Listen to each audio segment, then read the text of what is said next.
No, that's just Clifford. This is my Clifford. Yeah. Did you put it there? Yes, yes. Properly, yes. I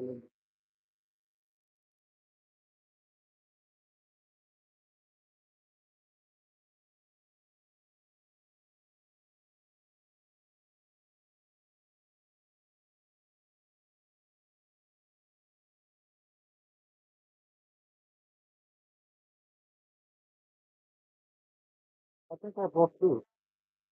Yeah. I might have another one. You just put it there. That's what yeah.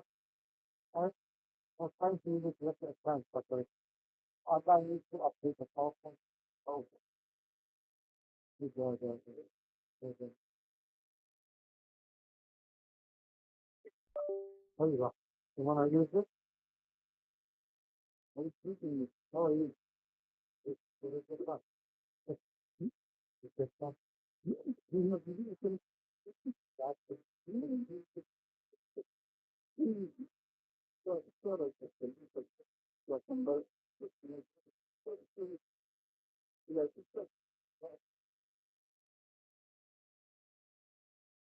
it's all.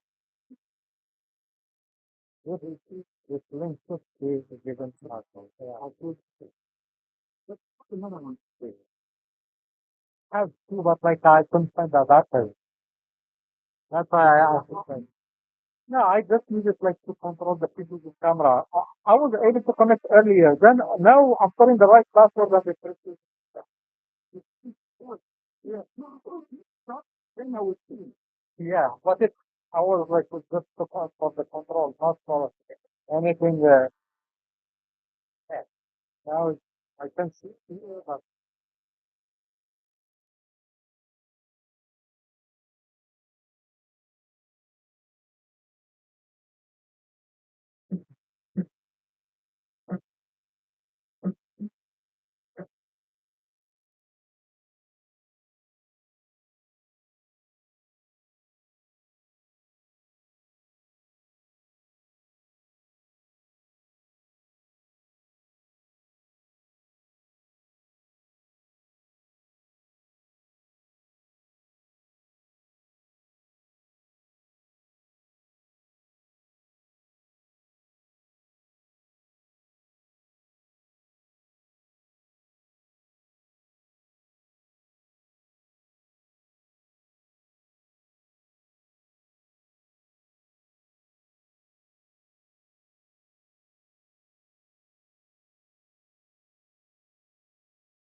okay.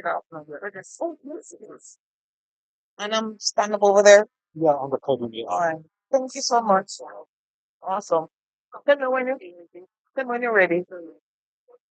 You ready? Tell me when. Oh, the sea. I also don't like it again.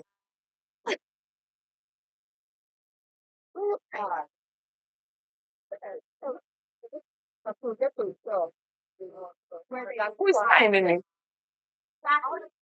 Oh, Nick, that's fine. We're glad to have you.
Good morning, everyone.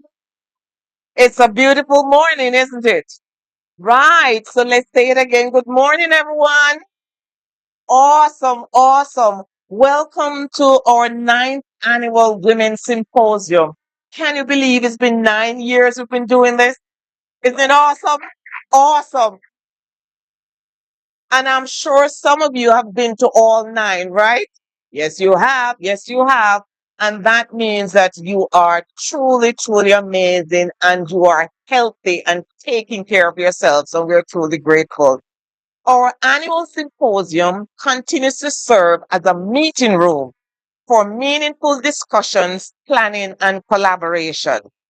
Let us continue where we left off from last year. Don't you think we should? The theme this year is balancing life, cultivating health.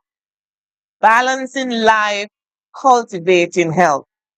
This speaks directly to the ongoing challenges women face in managing multiple roles while striving to maintain their own emotional and physical well being. Aren't you all familiar with that? It's amazing. Far too often, living gets in the way. Did you hear what I just said? Far too often, living gets in the way and it becomes a silent burden and a constant companion. Daily living is now impacting women's long term health outcome. It significantly influences the onset and progression of chronic illnesses, mental health conditions, and access to quality of care. Living has become an issue. How do we know this? We take a look at our statistics. Newark Community Health Centers is an amazing FQHC. We have other FQHC in the house, and I'm going to welcome everybody later on. But I just want to talk about what we find at NCHC. Now, as you know, we are federally qualified health centers and we're given 19 key requirements and elements that we have to monitor ourselves. And when we take a look for 2025, the start of 2025, what we find is that the national average for early entry into prenatal care is 70.98. And for the state, it's 69.65. Newer community health centers go above and beyond, just like the other FQHCs. And our early entry into prenatal care as of April is 97.15. This is no mean feat. It's hard work for us to get our women to come in for prenatal care.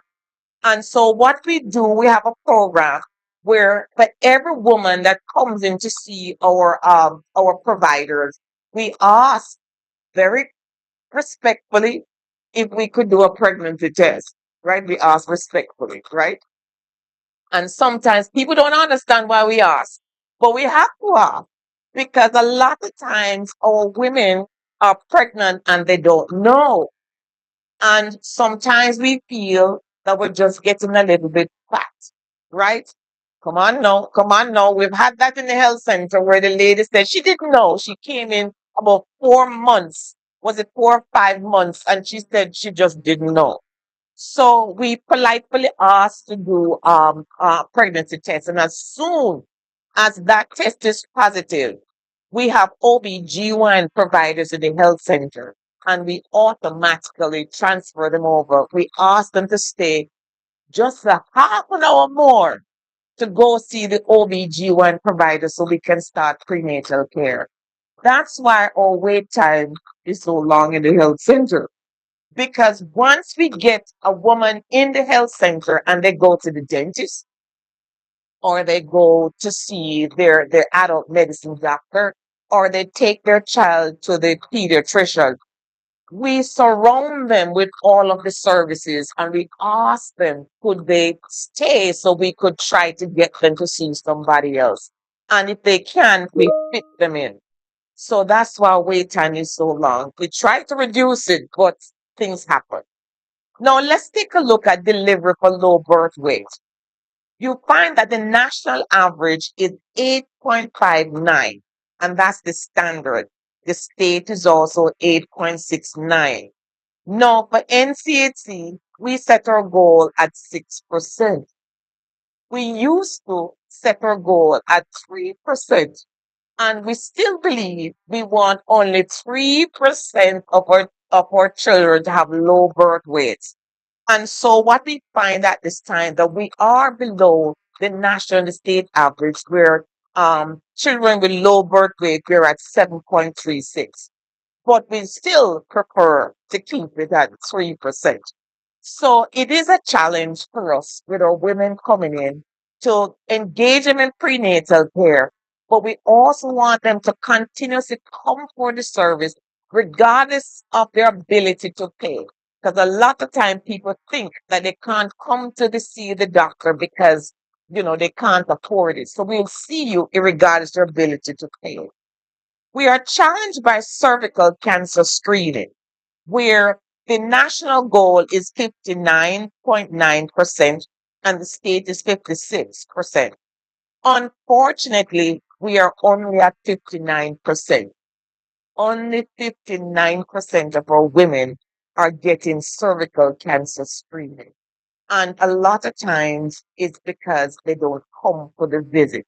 So we are challenged by that to improve upon our outreach program and to engage our women in the community to seek screening for cervical cancer because it is a critical problem and 59% is not good enough. Don't you agree?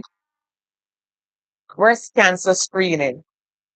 The goal for the nation is 52%. And for the state, they hope to at least to get 42% of the women screened. For us, it is 34%.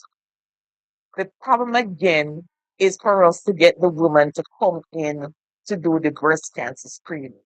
What happens is that people tend to come to the health center when they're sick, when the blood pressure is so high that they're feeling faint or the blood sugar level is so high. And then after taking care of the children, sending them to school, tidying up the house, and then trying to rush out to get to work, even though they're not feeling good, they don't have time to come to do these screenings. And so we have to make a special effort.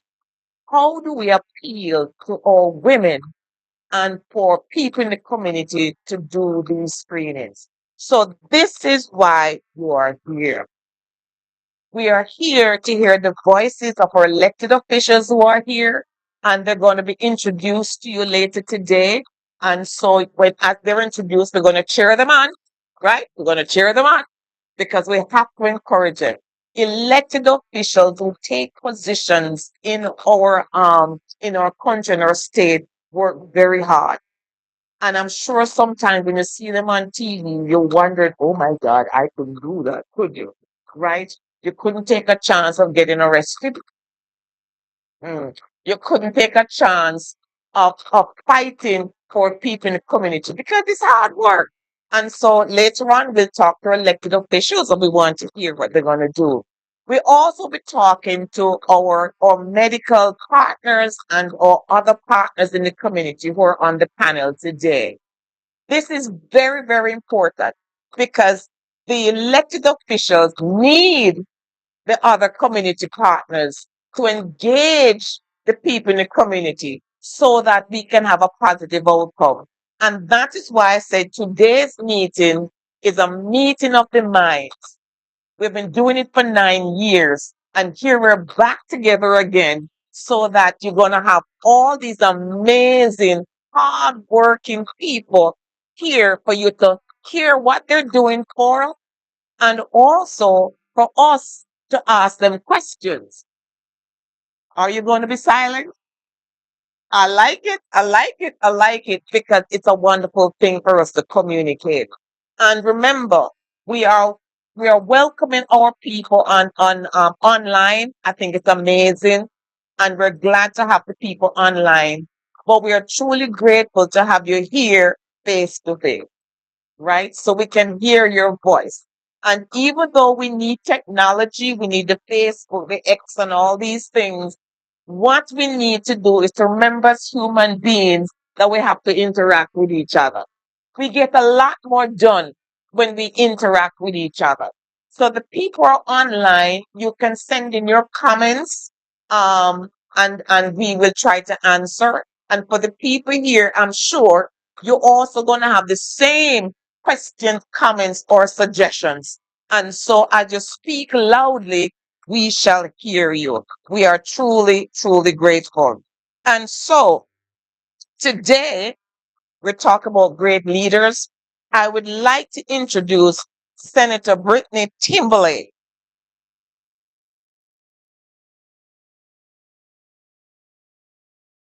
I was gonna read your bio because it's quite impressive. But let me read a couple things because this is very important. Very important. As you come up, we want to see you. Yes. I have to read it because remember I told you that our elected officials are hardworking people and you know it, and some of us are not brave enough to do what they do. So Senator Brittany Timberlake is a leading voice in the New Jersey legislature on issues of health equity. She stands behind the community, but today she's going to stand up front right here, particularly in advancing policies that address disparities in women's health. She has sponsored and helped to pass numerous laws focused on improving maternal infant health outcomes, expanding access to prenatal care, which she's very familiar with, and ensuring coverage for critical reproductive health services such as breastfeeding support. We're very excited for that, and fertility preservation. Senator Timberlake played a key role in passing legislation requiring hospitals to assess recent pregnant history during emergency visits and expanding newborn screening programs. I like the last part. Her policy leadership her policy leadership, she is a leader for all of us, continues to shape a healthier and more equitable future for all New Jersey residents. So let us welcome her as she's always here. Thank you.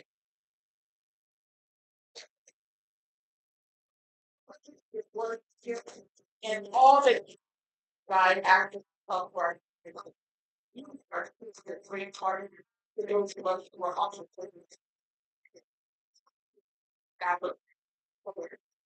that one. Okay. Thank you. Thank you.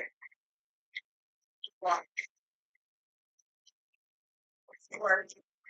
Ready.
Yes, yes, yes. Yes. And we're doing that.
Oh, oh, you have enough gas.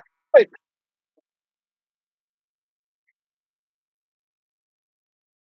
thing. I took out if I have enough gas, that if I can drive up the active.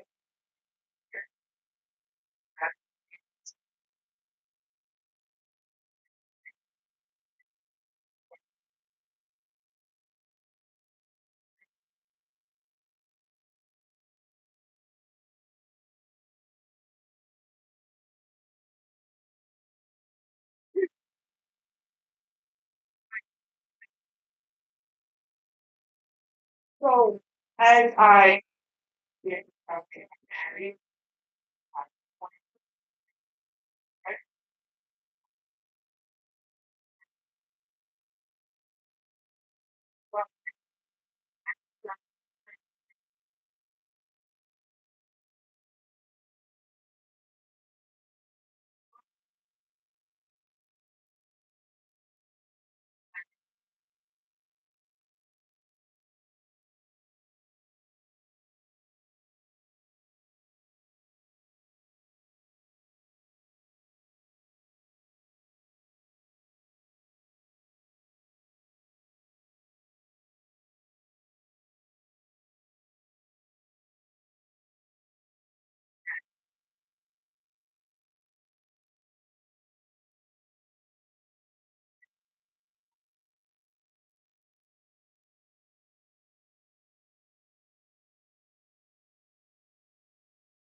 that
everyone started talking about how you're not taking care of yourself. So okay, what I person to me, and we have to stop doing that. It's got to prioritize yourself.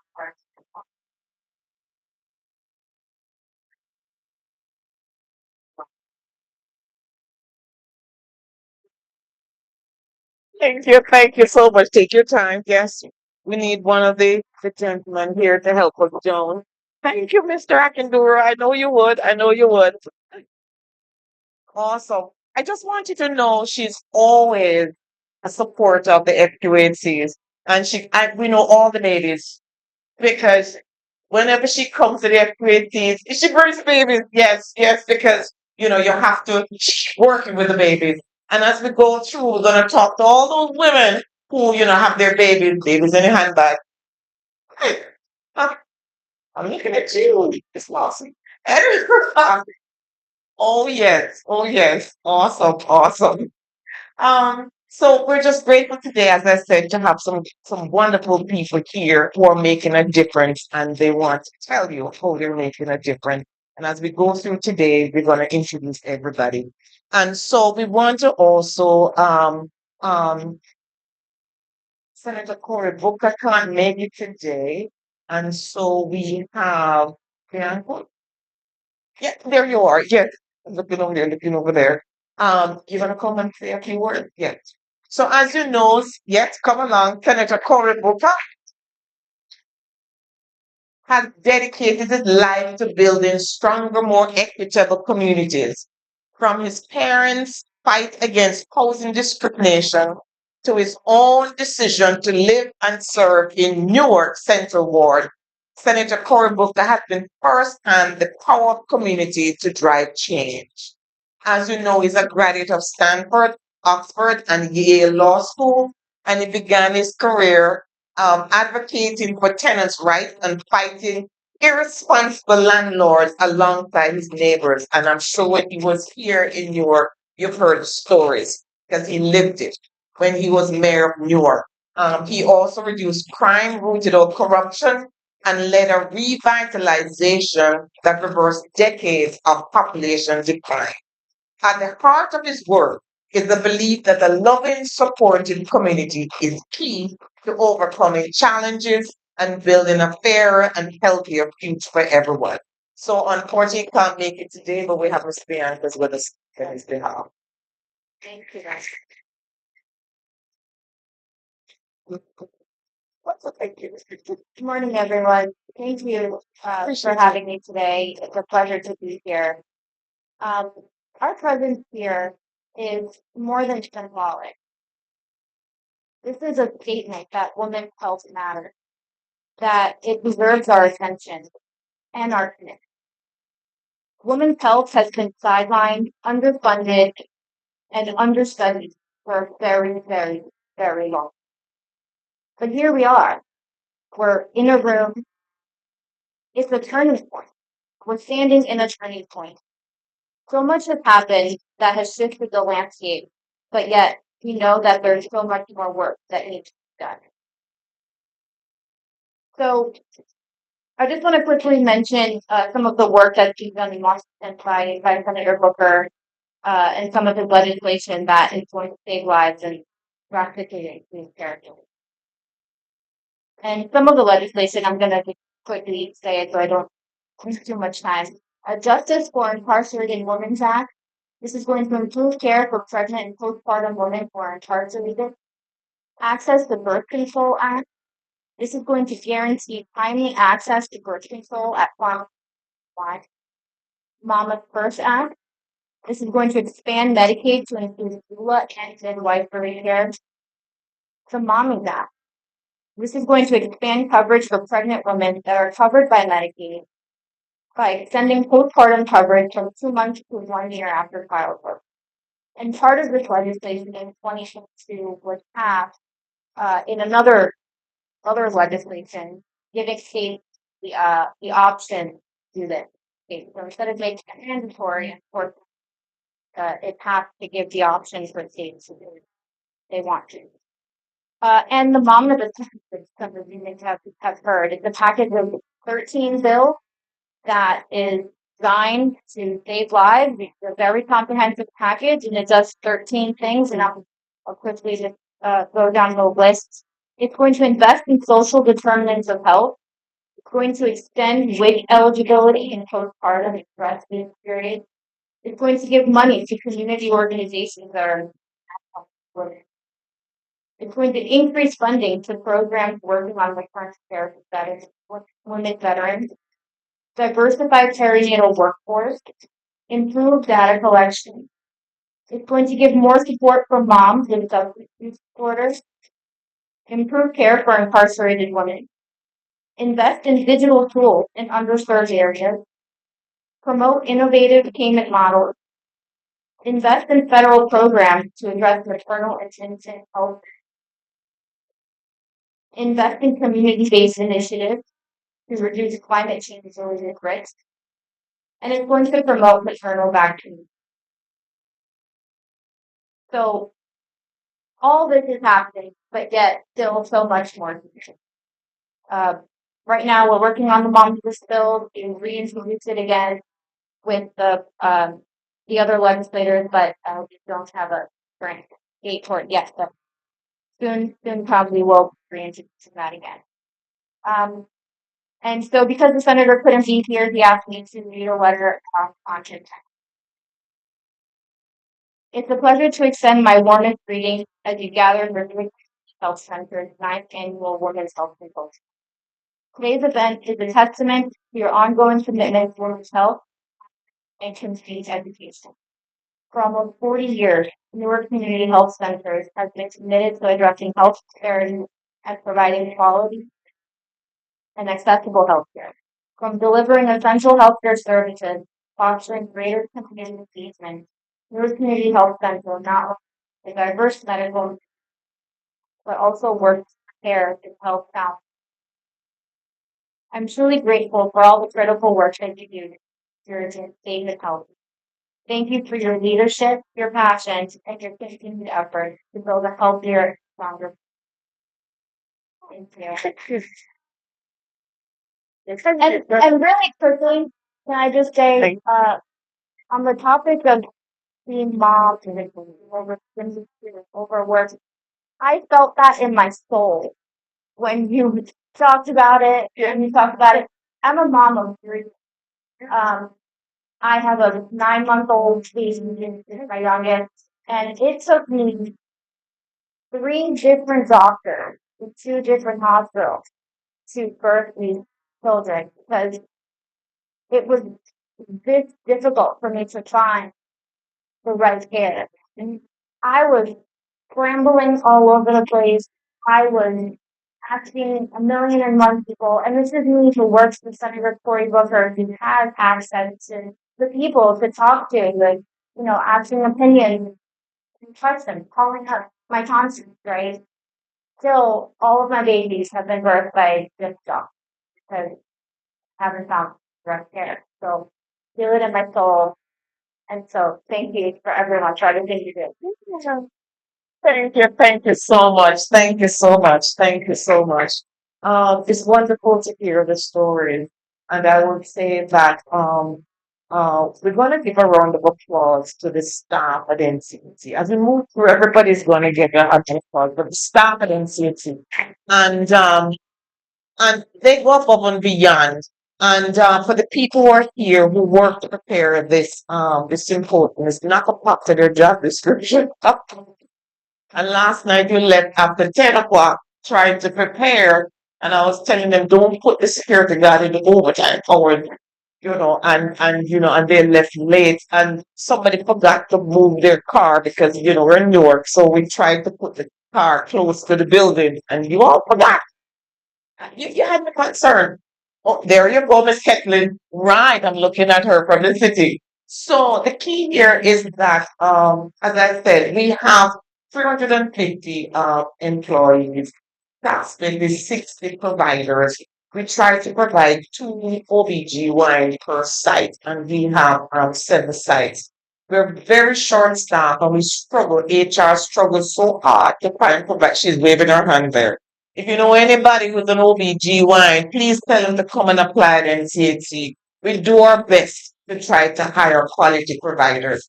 And the reason why we need the number is because every year we deliver almost 2,000 babies. Remember, I told you we have two providers per site. We're delivering over 2,000 babies going to the hospitals. oh, they're working hard. And so we want to just remind all of you just to tell them thank you and to let them know that, you support them. But most importantly, we are trying to reduce wait time because people have things to do and they don't want to sit in the health center and wait. But the problem is that when our patients come to the health center, they only come when they're sick. And even for the babies, they don't bring them for the regular check, they only bring them when they're sick. And so when they're sick, it takes a longer time. And what the key here is this that as Dr. Mali one day was a 741 where there's a mad Russian flurry in the health center. What happened when a mom brought her children and the children looked distressed? The staff could see that the children not just looked distressed, but they were malnourished and not looking like they're cared for. And I'm telling you, you should have seen this scramble in the health center. It's like we were upstairs and you rushed downstairs because up downstairs where the providers are, and the mom came in, and by the time she got in the exam room, everybody was scrambled. We had to go find social workers, remember? And it was like a mad scramble because we realized that here is a mom in trouble. Thank God we had a licensed clinical social worker in the center because we always try to have licensed clinical social workers and an NP sign. But after COVID for 2 years, we had none. Can you imagine? They had none. So when people were coming in during COVID and after COVID, we had no licensed clinical social worker.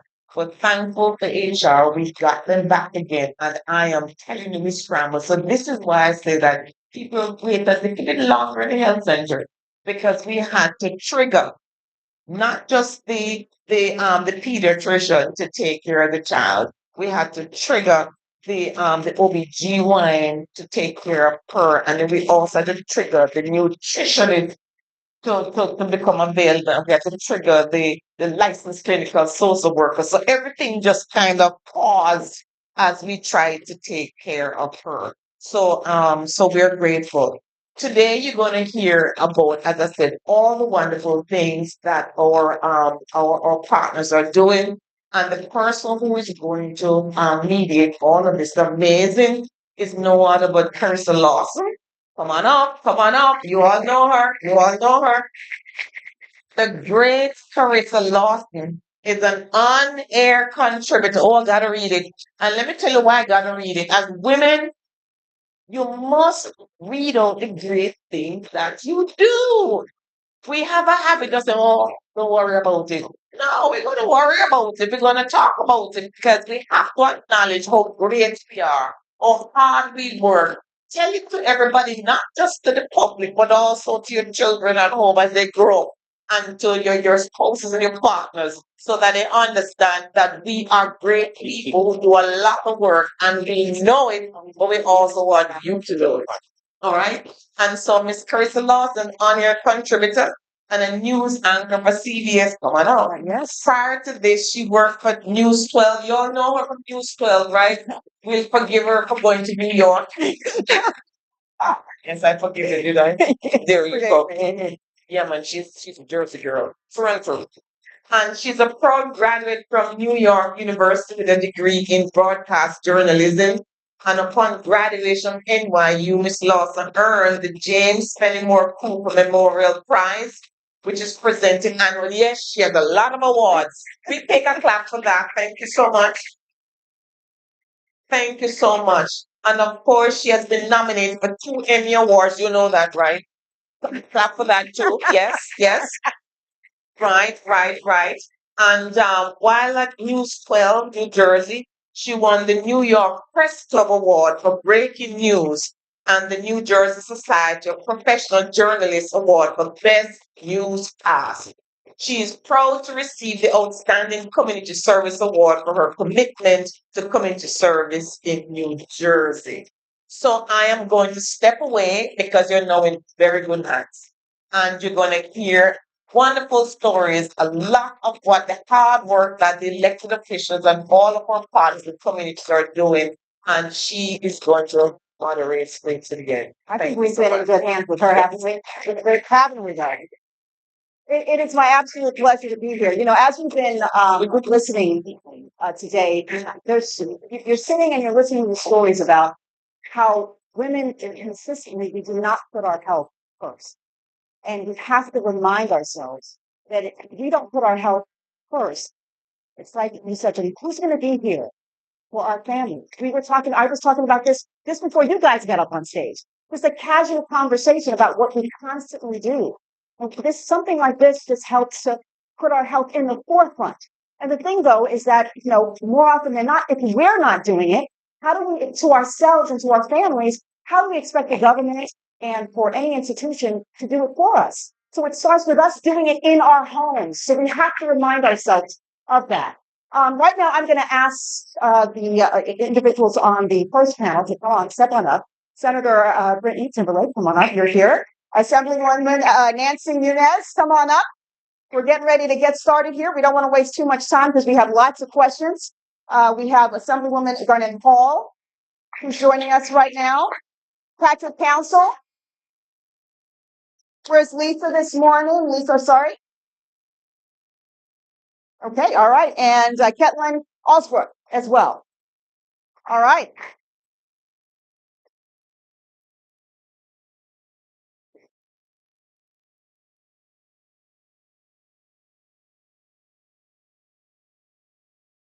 All right, what I'm going to have is have each of you just say your name really quick, say who you are. We know you spoke already, so we won't have you do it. But we'll start here. So you go ahead and just say who you are and just introduce yourself. I just did, but they didn't kind of put the face to the name. So go right ahead. So, Nancy, represent District President, District 41. Started with Somerset and there's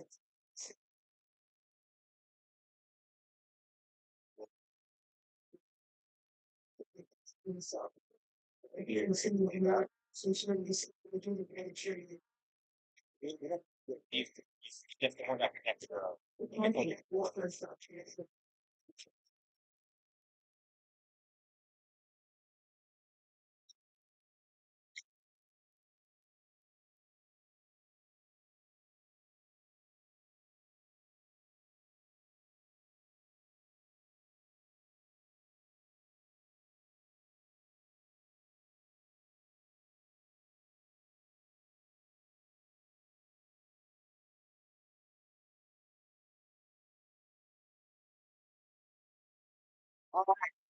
Thank you all so much for being with us. We're going to get things started because we have so many questions that we want to get to right now. So the first question I have for you is, should the government invest in more job training programs for women in underserved communities? Now, anyone, not all of you have to answer, but whoever thinks that you're best to answer, go right ahead. Jump right in. Yes.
Well, how does wage inequality contribute to long-term health disparities?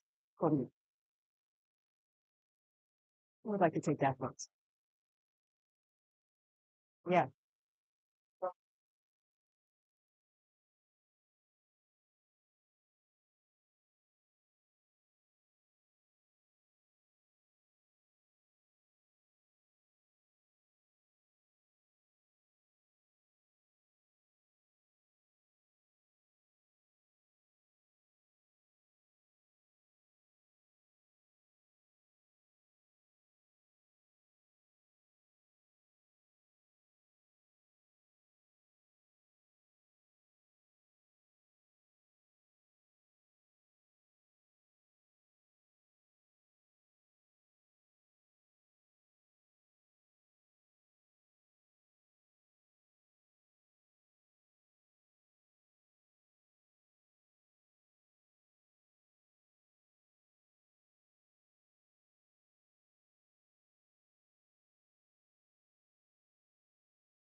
Usually.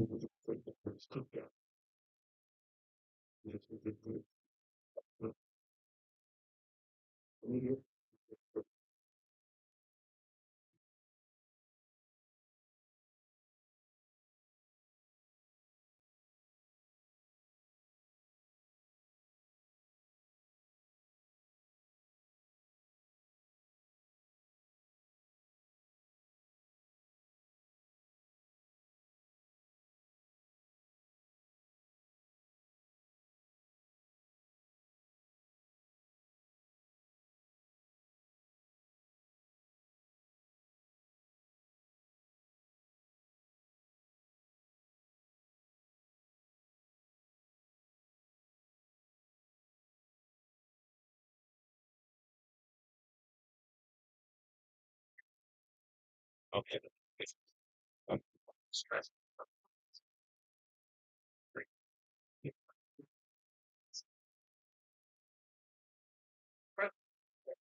In us so innately that we hold these kind of things. There are triggers that allow it to come loose, and if we don't deal with them right, it begins to send sensitive neurons, stressors to our entire bodies, and more experience that under the early pregnancy, under the early stressors in our black and brown communities. So we have to be very intentional and specific about how we talk, how we direct services, and women talk about what it is that they specifically need for their healthcare and their body. Wow. Powerful. Yes, absolutely. Just celebrating Mother's Day. Somebody sent me something on Mother's Day that I try to keep that just to share with you. 73% of mothers with kids under the age of 18 are in the workforce. So more than flowers or brunch, moms need paid leave, equal pay, and universal child care. Forget your moms and flowers. And I shared that with you because it really resonated with me, right? Celebrate moms and all other things that moms need are critical. But equity and things of that nature, that's top on the list. I say that we do all this work, we're out trying to promote breastfeeding. One of the moms just gave us the envelope, said, when I know that I can pay my rent and I know I can get food on the table for my kids, then I'll talk to them about breastfeeding. So you can see that in the term hierarchy of needs, she needed to get her bills paid first before she could think about other things. So I just had to share that with you. I've saved it on my book. Thank you. It's a good Thank you. All right. Well, what? Yes. I see. Yeah, we got a backup. Can you guys hear me now? All right. Here we go. We're prepared today. They're not playing around here. All right. So, what role should employers play in supporting economic stability for women, including maternity leave and child care support? Let's talk about that. Yeah, you're just talking about that. I was just talking about that. So, it's read it again, but you heard in the first one. Yes, yes. But equal pay, paid family leave, and universal child care. So, I'm just going to talk about paid family leave first. In 2019, you're all familiar with the Nurture and J campaign. We have a campaign in the state where we're looking to be the safest and most equitable place to raise a baby, to have a baby and to raise it. So we have looked at this from many different sectors, and one of the sectors is from the Department of Labor stance around paid family leave. So about 5 or 6 years ago, we changed to make our paid family leave a little bit more generous. But the problem is when you look at who's taking advantage of it, it's not people that look like me. Because people that look like me are often unsure of what these benefits are, or more importantly, afraid to really try to get them. You're afraid if you go and ask your employer for this, you're going to find yourself without a job. That's very true. Yes. That's very true. So one of the things that we have been doing is trying to get the word out about paid family and to really get doulas knowledgeable, get community health workers knowledgeable, have people in the communities to help get the benefits that you deserve. It's against the law to find someone who qualifies for these. Since we made the change, we've seen a 70% increase in the use of paid family. But that's 70% overall. I don't know what that means for people who look like me. And we've also seen an increase in the number of dads who use this benefit. And so I say that to say that this is the real lever. The more time you can spend at home with your baby, the better off you will be, the better off you will be as well. And so we're really trying hard to really push this out into all of that people know this is the law. This is the It's really shocking how many families don't know the law and what they're entitled to on their jobs. And the jobs are not pushing this information out to those who work for them. And also, during this campaign, and thank you for your work, getting your word out. It's incredibly important. You work with Jersey Citizen Action, and a lot of groups that are trying to get the word out about paid family leave. One of my criticisms about the way we do paid family leave here in New Jersey and also in our country is that it's not long enough, and they cap the income. So I believe that the income last I looked was about $50,000. Well, what about in the households where the mom is the breadwinner and let's say she makes 75,000. So now you're asking to take a $25,000 hit against the family just to be on leave. So a lot of women, myself included, showed up to work with that baby latched. Okay. Yeah. There you It go. was like I'm here and didn't take the leave. Wow. I didn't take the leave. And working through all of my pregnancies and all of these things because it wasn't accessible to me. I think that we need to make sure that every single woman, regardless of it, I'm talking about from minimum wage on up, should be able to take a paid leave at their full salary Right. that their household has become accustomed to so that they don't slip into foreclosure and then start the cycle of widening the generational wealth gap again. So that has been something that I have been speaking to a lot of my advocate friends regarding, but also to my colleagues in the legislature. But of course, what they say is, well, where would we get the money? And I have to tell you, there's nothing new under the sun, and the pastor will tell you that too. That's the word of God, right? Europe does it. That's This right. is going on in Europe. Europe does it. They've been doing it. It's been doing it. So, this concept that we can't do these things, it's really just, it's about priorities, and we have to prioritize women and their needs. If I may say, I've actually introduced legislation because people don't realize things that paycheck is insurance. So I've introduced legislation to have on income spending is spread out over a longer period of time. Which means that the amount that we come out of your paycheck as a percentage will go down. Means those making over a certain amount change pay them for a longer period. And so this would make it more accessible, also less expensive. Lower 3% salary per paycheck down 1.7. So I don't have any problem. The reality is house and then spread it out long and we actually increase the number of the amount you get. And you still have to you have to make all the way that the numbers are also see about this thing. There's legislation, there are things that they need to do. The governor introduced in the state address that he wanted to make it available state employees. Well, my legislation made it there. Wow. And I hope that we get some support on that. I am Republican, and sometimes the minority party, is support. My colleagues here can take a look at the legislation. This is really again would have increasing amount that's taken out of the paycheck and increasing. And it's okay that you there you go. Fancy, well, yeah, and I'll take a look at the legislation and see about signing on. A lot of my laws are bipartisan. I think that we need to work that way. Even some of my protest policy bills to close the racial wealth gap have become bipartisan. So Right. And you were saying something earlier.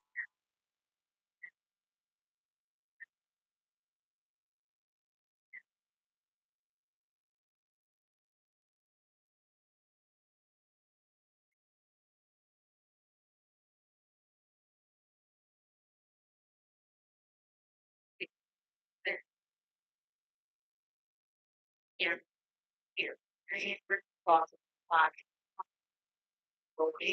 it's when they hear that and well, there's so much that happen.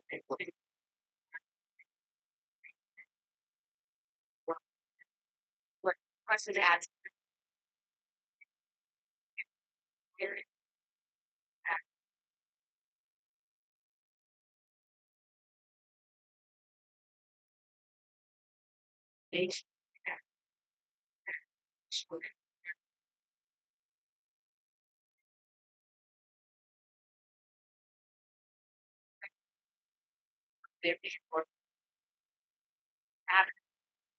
check.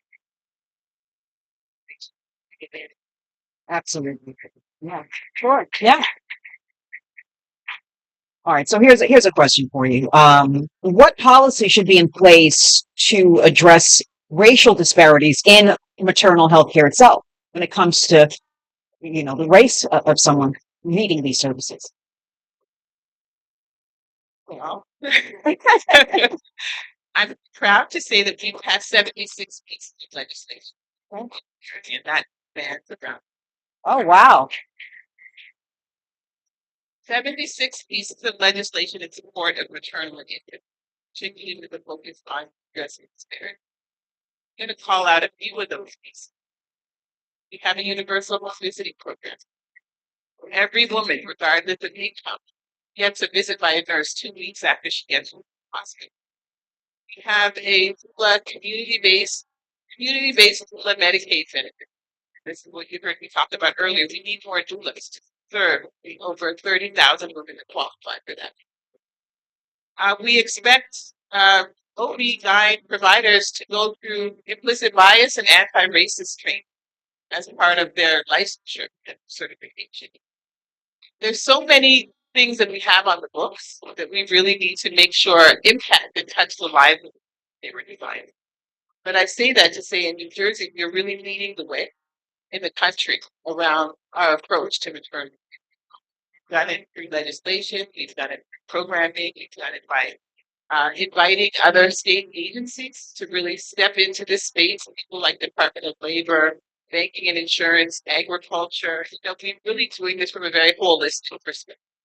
I think that's what I love about this panel. We're not just talking about prenatal care. We're not just talking about healthcare. We're talking about housing. We're talking about the money. We're talking about employers. We're talking about all of the things that contribute to wellness and good health. I just want to say for a moment that if, as you're listening to the panel, you have questions that are popping up in your mind that you'd like to ask them, keep those in mind because we're going to have you ask questions in a little bit as well to the panel, okay? All right, so go ahead, continue. Who wants to be the next one to answer on that? Yeah, I do believe that New Jersey is definitely leading the way in terms of issues around maternal health that was led and charged by many African Americans who decide to stand up to fight this issue. But I think there also has to be some ideal conversation, philosophy, and practice, even when we talk about policy. Because even when we talk about the nature of creating the policy and the philosophy of what the policy is doing, we have to make sure that we hold people accountable for initiating practice of it. And so many times, all around our healthcare facilities, our hospitals, when you get there, individuals begin to lend a blind eye and definition to what a policy is really saying, and then they voice down the voice of the woman really coming to the hospital institutes or occurrences and trying to really talk about the needs, what it is they specifically need for their services and have questions around it. And so while they're telling you that I may be feeling this and I've had this before, you're so bent on your profession and practice as a physician that you're telling them, I don't believe that's the case. And then also maybe now we have the individual ending up either losing a child or losing their own life. And that is happening more frequently, right, in cases of African American and Latino women in these hospitals. So we have to even work on some kind of practice and practicability where people begin to put in that kind of bill of rights, that the right to listen and respect. Yeah. Any circle that I've been in, every woman has either a story or they know someone who has experienced that. So this is a real problem, for sure. Go ahead. Talk about the Yes. bias as a nurse and like as to the physicians and the other implicit bias education. I'd also like to talk about that, the three lands, which is real issue for pregnant. I have legislation in this and it has been for pregnant. And the law, bigger, they say has to be a risk factor. Risk factor is pregnant. That is Exactly. and I have had this. They keep the that's the law that is on for being because I met with the head of OB and hospital on a huge out and some actually the trauma center is the trauma center. My husband, I have two sons who trained in Wall Street and I've been a huge advocate, so I met with them, and they had a woman trained in every 2 weeks. She didn't have access to blood pressure. Both she and they died. But this is something, and I had a conversation violence of sure why. However, that being said, I had a conversation with a friend of mine who brought her, and she said her blood pressure was high. And I said, does she have blood pressure? The answer was no. So not only that you don't have access to blood pressure pump, you have access to, and the importance of so easy to put blood pressure pump on and tonic, that's the indication. Eclampsia, and mostly causes is blood pressure. And so this is a fix that can be done. I have a decision in. You have to give it something. You have to do a risk factor. Risk factor is you are pregnant.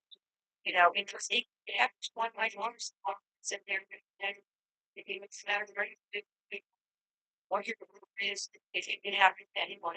It's simple, something that we can actually help for solution. In the same way that I have police legislation and talk about county care and so what we all mentioned, hypertension and cardiac disease, the medication pain from scale for women and men, anybody has a prescription just department. All of us worry about our weight, but if we suddenly gain an indication to your digestive organ, how hard is it to medicate paid for a scale? Not everyone can afford. So some of these are easy fixes that we can work together, that we can help save lives, save children's lives, babies' lives, save mothers' lives, save lives.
Perfect.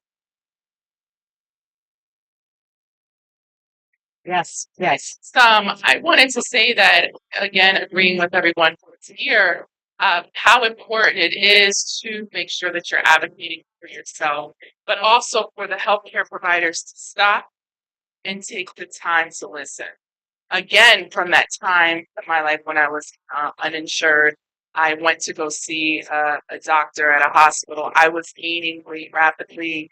I couldn't figure out what was going on. I didn't understand. I was an athlete in high school and just always had weight on my bones and puberty. I just didn't, but I didn't understand. I started connecting other dots and I'm like, something is wrong. I started to have pain in my cyst, and I would go to the doctor, and sometimes the cyst would break in my ovaries. It was a whole thing. And I went to the doctor, and I talked to him about the weight, and he looked me in the face, and he said, "Your problem is you eat too much McDonald's." Oh, I want you to know that it was actually polycystic ovarian syndrome. wow. And I'm happy that I caught it at that time in my life because I do believe that I was fertile at one point in time. But I was able to make the modification, including excluding caffeine. So I love when I see decaf coffee. To get rid of the cyst, to become fertile enough to even have the babies that my husband and I have had. So we have to be very careful with biases, and we also have to make sure our healthcare providers are listening to us. The other bias that I don't hear talked about often, but I did mention one time at a Nurture New Jersey conference, is the unwed mother who's coming in pregnant. How many times and how many forms are you going to ask this woman, is she married? Right. And then what does it mean when it's all said and done? So I think that's something that we need to also look at in the healthcare profession to make sure that we're rooting out those biases too. Because I would imagine that there was a study done on the experience of the unwed woman through her pregnancy and through her medical experience, we would see a lot of disparity and a lot of things that we don't agree with. So we have to be careful not only to check our own biases, but to make sure that we understand when we're dealing with medical professionals, they have their own biases. And we need to advocate. And if we don't like an answer, when that guy told me about McDonald's, I went and found someone else. There you go. Absolutely. People are forgotten. This is big by or count that if they're towards or back. So you're saying there should be consequences to a doctor asking a question like that to a patient? And Yeah. why are and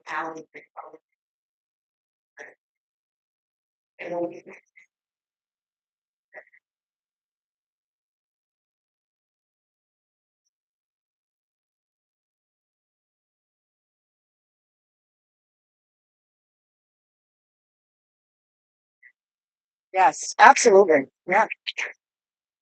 Speak to one of the things that we're doing at the state level is just that around C-section.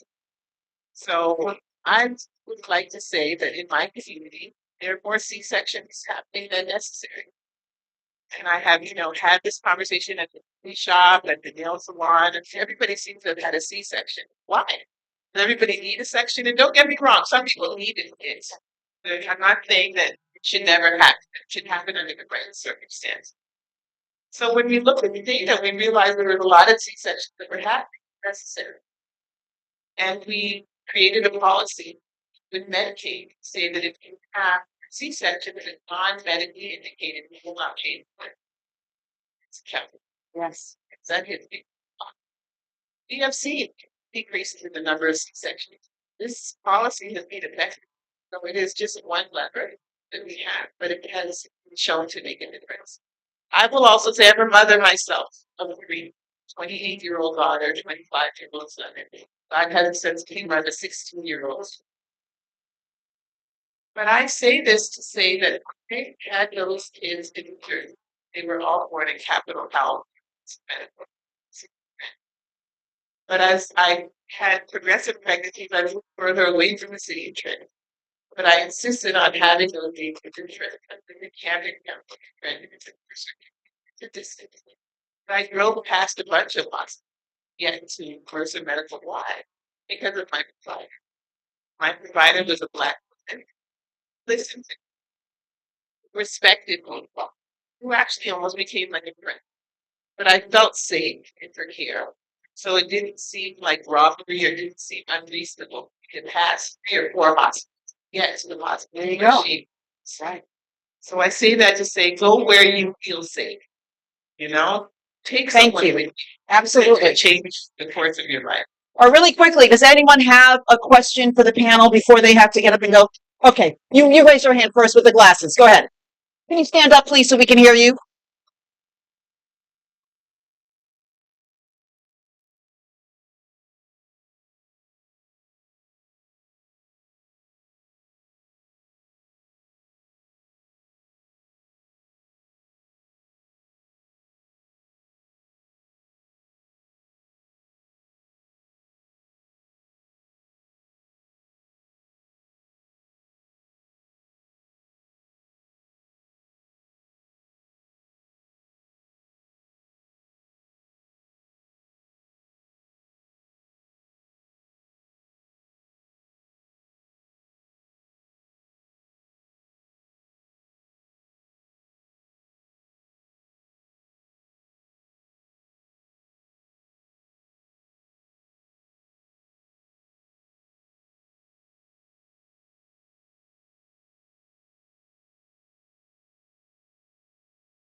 All right, you can give the microphone to this woman in the pink and green now. Thank you so much.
All right. Looks like, do we have a question though? We only have time for a question, not a comment or a statement. Do you have a question for the panel?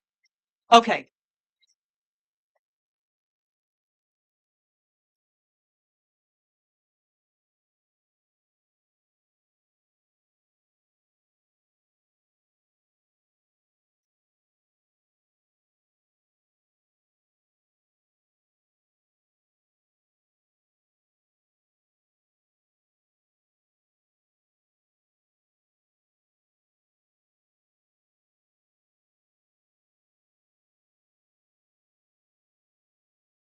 Is this a question for the clinical later on, or can one of you answer it now?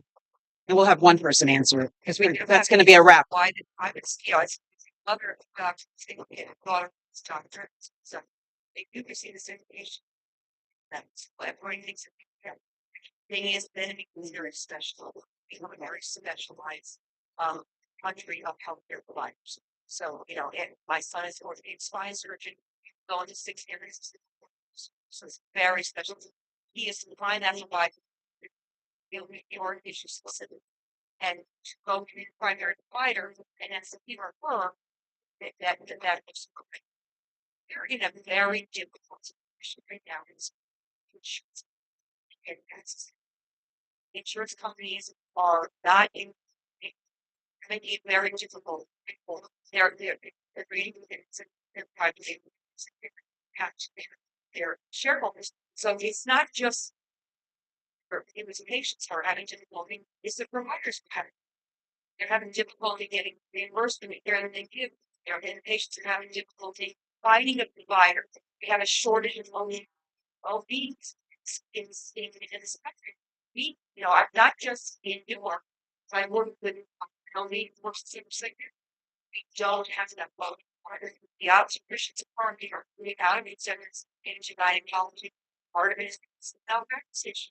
It's very expensive. So what they're we have to mitigate how question how we do both issues in Florida and in Jersey.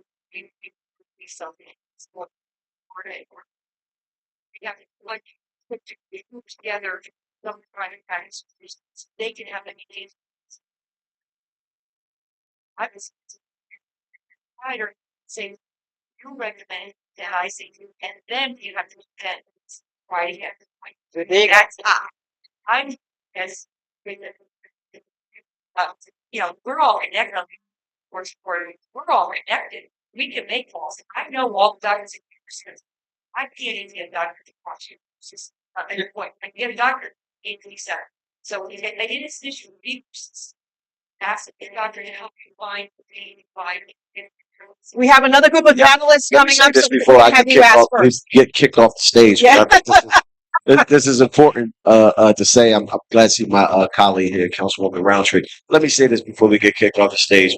One is a short of urgency, right? That's the shortage. The shortage is in the urgency of the care that Black Latino women get, right? Because one, when you talk about the diagnosis that you have that is generational, right, and you relay that information to your primary care physician, then that primary care physician should have a responsibility to tie you in with a specialist automatically and begin to trace generationally lines of individuals that are coming behind you, be it your children, be it other relatives or things that you have, to make sure that not just that information is in your treatment or your write-up plan, but everything that you do is centered around that, from your diet to your well-being to your treatment to your health to your wellness to mental counseling to physical standards. Everything that is alerted around that becomes the trigger of movement on that.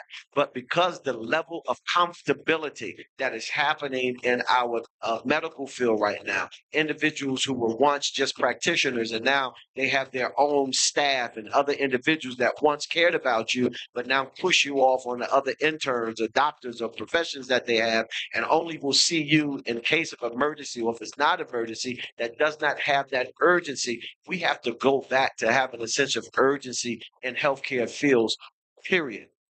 What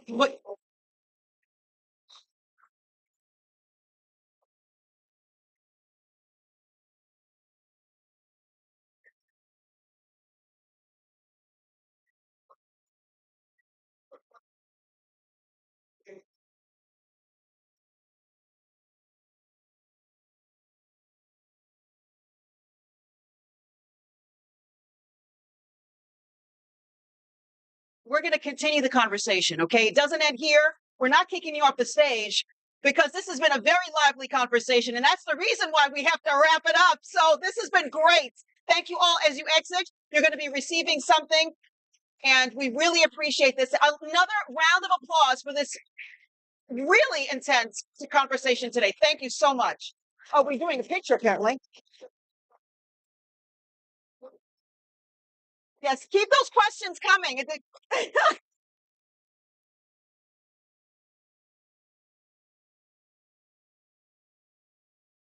All right. Thank you all so much. Wonderful.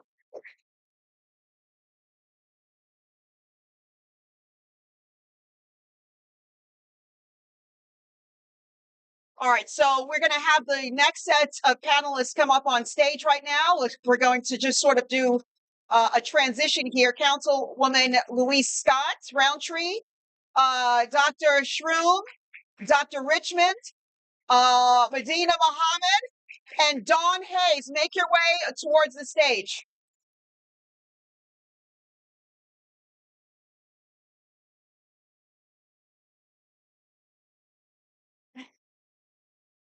I have to tell the message. She has to stand here to give me a time. I didn't see her. Oh, no, she has to stand right this way. It's good.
We're going to have you each introduce yourself. I'm just going to ask for your attention real quick. We want to give these guests the same amount of respect that we gave to the first guest. I know we're excited. I know we're excited. So let's just get our attention up here on the stage right now. So please introduce yourself very quickly. Hi, everyone. Dr. Jenny Schrum. I manage research and evaluation for the New Jersey Office of the Food Security Advocate. Hello, I'm Dr. Richmond. I'm the Director of Client Services at the Newark Housing Authority.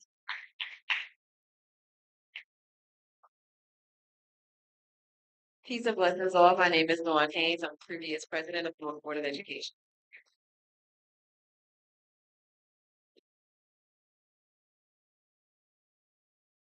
Greetings. My name is Reverend Louise Scott Roundtree, Councilwoman at Large for the City of Newark and the Overseer and Chair of the Newark Interfaith Alliance. Edith Coffey, Vice President of the Newark Board of Wonderful. Thank you all so much for being with us and waiting patiently as we wrapped up our last panel. So let's ask first, what are the biggest barriers preventing women from receiving preventative health care services right now? What is in your opinion? We talked about it a little bit before. Go ahead. Tax.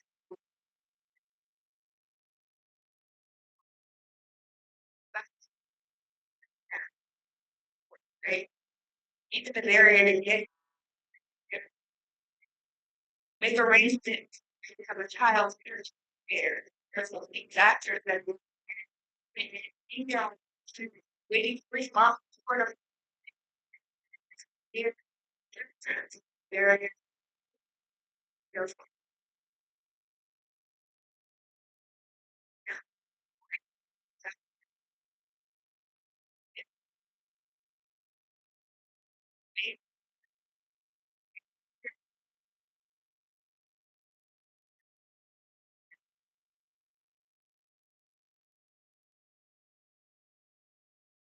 Some of us have special privileges. I know that my primary, I hold account because I do have one. I just so happen to have insurance, which a lot of individuals don't have. Being the accessibility, the knowledge, knowing what to say when you do go for checkups and who you're speaking to, having those conversations. A lot of times women don't even know. I know Sister Dawn Haynes knows because women wellness is her specialty. But the truth of the matter is a lot of sisters really don't know, or women know the questions to ask.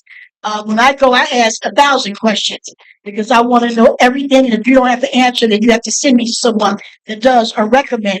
So I think education is really important, not just accessibility, but education, educating our sisters, making information available to them. We do not share that type of information.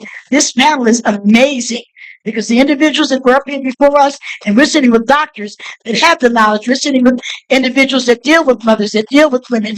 So those of us who are not doctors, don't know all of these things, need to be able to have access to those individuals. And if there's a primary, if it's I don't do urgent care, but there are clinics. We don't have enough of them. You say you don't have enough OBGYNs, but we don't have enough clinics. We don't have enough neighborhoods. When I was growing up on Martin Luther King Boulevard, there were 2 gynecologists on that block, African American, on my block. A dentist right down the street and around the corner. We don't have that anymore. We don't have those things in our neighborhood. So not only are people graduating, where are we positioning them when they graduate, and what is their drive for our urban communities? Because urban communities is what we should really be speaking to, because those who can afford healthcare, those who can afford primaries and any specialists in the world and go wherever they want, they don't have that problem. Right. The people in our urban areas, they have that problem. That's why African American women are dying in childbirth 7 times more than our counterparts. And I just don't want to. I will certainly want to piggyback off of their answers. So not only is it the accessibility and the information, it's also the comfortability of going into these spaces, doctor's office. And one of the things that I know to be true that's missing is women need women. So informing each other of these sister circles and these, like we said, you get 5 women at a table. How many of them have experienced these horror stories? And how do we start preventing those type of things from happening with the support of each other? Right? There was a time where women educated other women when we didn't even have access to doctors at all. We weren't even welcomed in their spaces at all. And so how do we get back to those times where we are able to speak to one another about what's going on? I'll tell you this. This service, NCHC, saved my life. My first daughter, 18 years ago, and I thank God for her every single day. I went to my midwife, my doula, because again, reluctancy of Black women in doctors' offices. She touched the bottom of my stomach. Dawn, you can't African dance right now. We'll talk about it later. Lo and behold, I had placenta previa. And that doctor, Dr. Sharon Johnson, when I tell you she saved my life, I Wow. had 30 days inside of the hospital. I had to beg her to leave for my baby shower. But I'll end with this. I went to the hospital because I started spotting. It was a Caucasian doctor, blonde hair, Russian accent. She put me on the table and began to use the clamp to open me up. Now, any doctors know that this is like a huge no-no when there is a placenta previa case and the person is bleeding. And she came in there like the Black woman superhero she was and said, if you don't get your hands off of my patient and walk away from her right now. And with that, I say Wow. that education, comfortability, and information is what we Wonderful. Wonderful. Yes. Yes, absolutely. I also think about it, but I also want education is key. But one just tries out, yeah, sense of urgency. Of course, we receive the education, and we don't have this. We couldn't in fact because it's prevented. And someone was saying on in a previous span, someone gets in the hospital when it's already too late. And we see the signs and we don't know how to interpret it because we don't have that education and we don't have that sense of urgency. So when we have those education plans, when we have sessions such as this one, we want to be able to tell our providers to stress the fact that this is not something that we should do. Absolutely. All right, so let's ask one more question here. How does a lack of mental health support impact women's ability to achieve economic stability? Let's talk about mental health for a second. Okay, so I really want to jump on this, but then I'm like, I do 2 mental health seminars at Clarkson University Hospital. I try to do it a lot. I know this one is mental health. A lot of times, mental health confused with mental illness.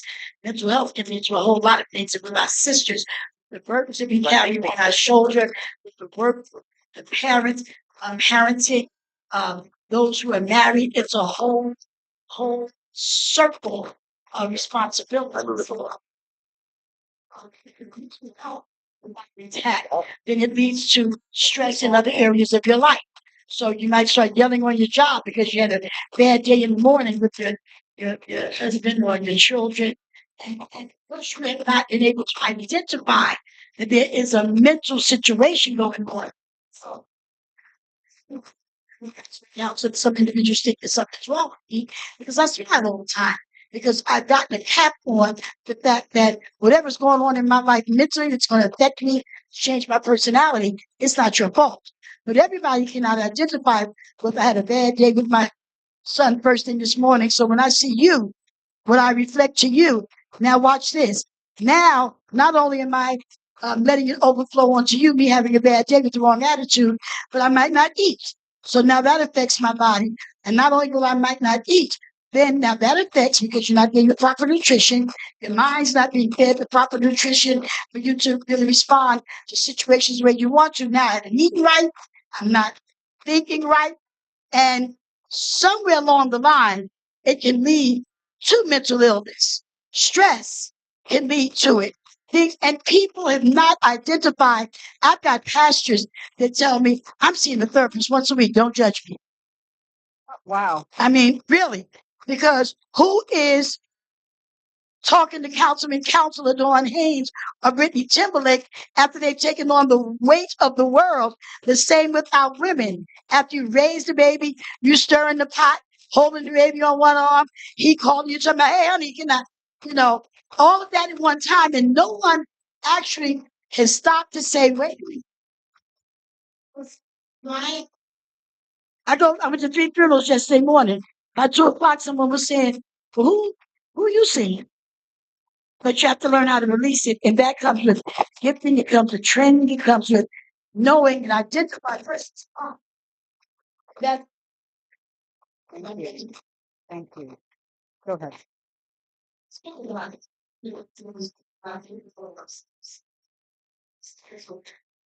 Can you just say that? Like, is what? My son is wondering.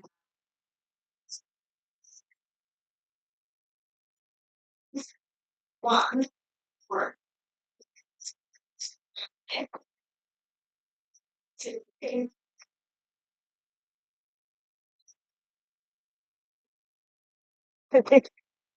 There you go. Speak, preach. when I it's to rest. So they like small opportunity, rest, sweetheart. Now all my responsibilities.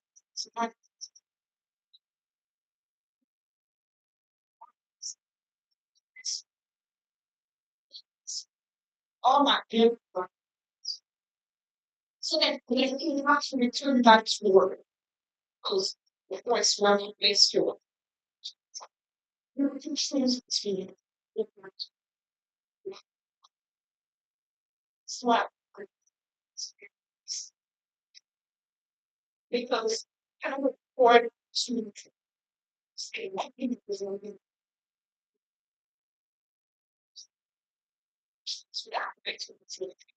in addition to that. Childcare is that house issue. There you go. We can afford that. Again, I'm not for that, so well,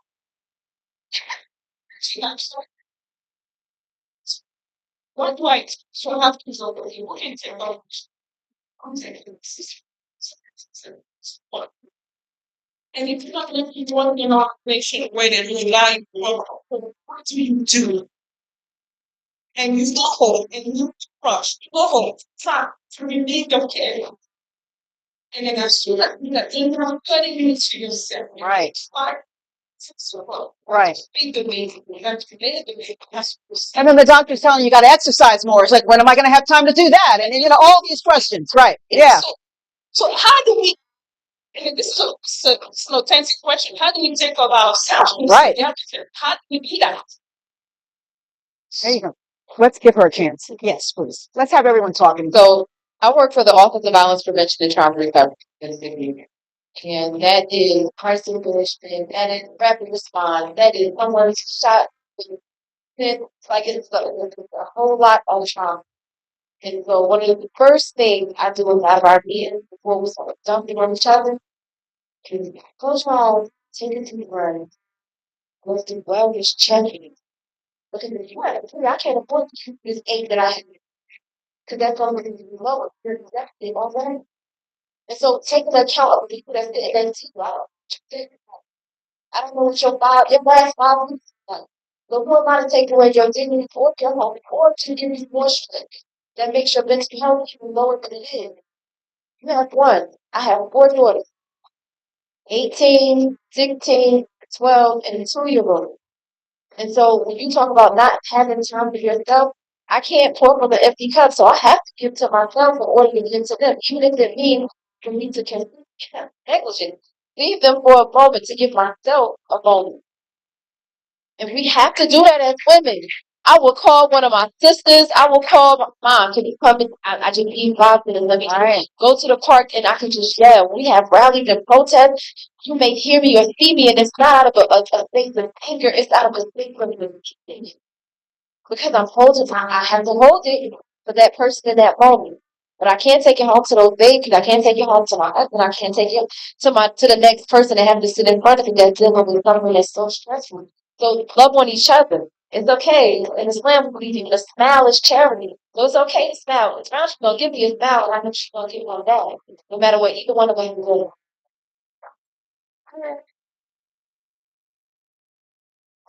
Go ahead. Yeah, I was just going to add, I think when we think about mental health, we almost separate it sometimes from behavioral and physical health. And a lot of the space I work in is pantries. Pantries, when they're owned by community, when community has choice when they visit something like a pantry, it helps address something that I think is really difficult to address, which is feelings of violence. So we need to be supporting programs where you have choice, and what the term we use saying, right? Like I'm having a similar situation I'm participating in. And I know there's social workers out here. We've got the welfare state that we live in this country, right? It can be really hard to ask for help. It can be really hard to tap into programs that are there to support us. Getting even harder to not be afraid to participate in that or feel stigma. We're seeing it with school lunch programs right now. We're seeing it in pantries. We're seeing it with SNAP and WIC. So we have these things. We need to use them, and we need to make sure people feel safe. Because what's happening in New Jersey and across the country is when you're not tapping into these programs that especially in New Jersey, like are rock stars because we're not tapping into those things. At the end of the day, if someone really needs food, they're going to have to go to a pantry, right? And that whole sector is really getting heavy. It's hard to support that. So we need to be supporting people in terms of fear, stigma. And I know that's so much easier said than done, right? But that needs to be an important element of it, is that mental health around access and health. Well, this question piggybacks off that, so I'm gonna switch gears a little bit. What policies can actually prevent food insecurity for working class women and families? So we know SNAP works. We know WIC works. What's difficult in New Jersey is we are a very high cost of living state. So we have a lot of people that could benefit from that, but are not eligible because they might be above the poverty. Number one to think about things like.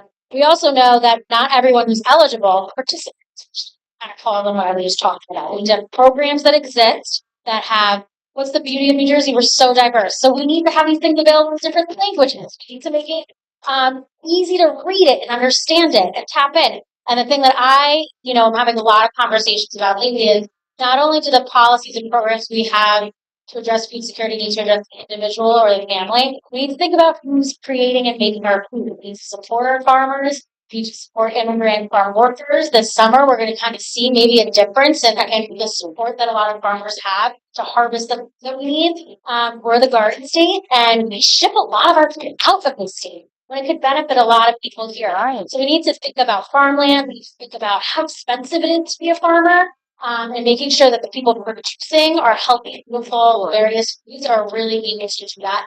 Not only now, but when we think about moms, when we talk about food security, it's not just about today and us, it's about future generations. That land needs to be there. We need to think about climate change so that people have access to food going forward in the future. Go ahead. Oh, well, in Newark, the median income for the North resident is based on a scale that doesn't necessarily meet what we need. So when we look at our townships that around us that we're being measured against, like West Orange, Mount Clear, and what Carwell, there should be a policy where if a mother has a child, she's automatically eligible to receive some type of funding towards her food. Because like she said, most parents aren't poor enough to receive it, not rich enough to not. And so if we look at some of those policies that's written, we make things over the amount that is capped at, it makes it extremely difficult to apply for SNAP, for example, or for a WIG. And it makes it extremely hard for women that really truly need it because she has to choose between whether she's gonna pay the co-payment or buy food because she doesn't qualify. We're looking at those type of certain problems and tapping into the school district. I know one of the things that was done during COVID was we kept the schools, the food to get the kids for lunch.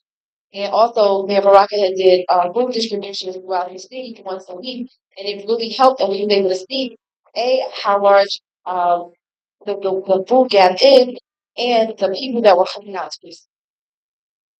And so it was truly the need. So we're going to go to you and then you. She didn't say anything last time. Go ahead. Yes.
Sure.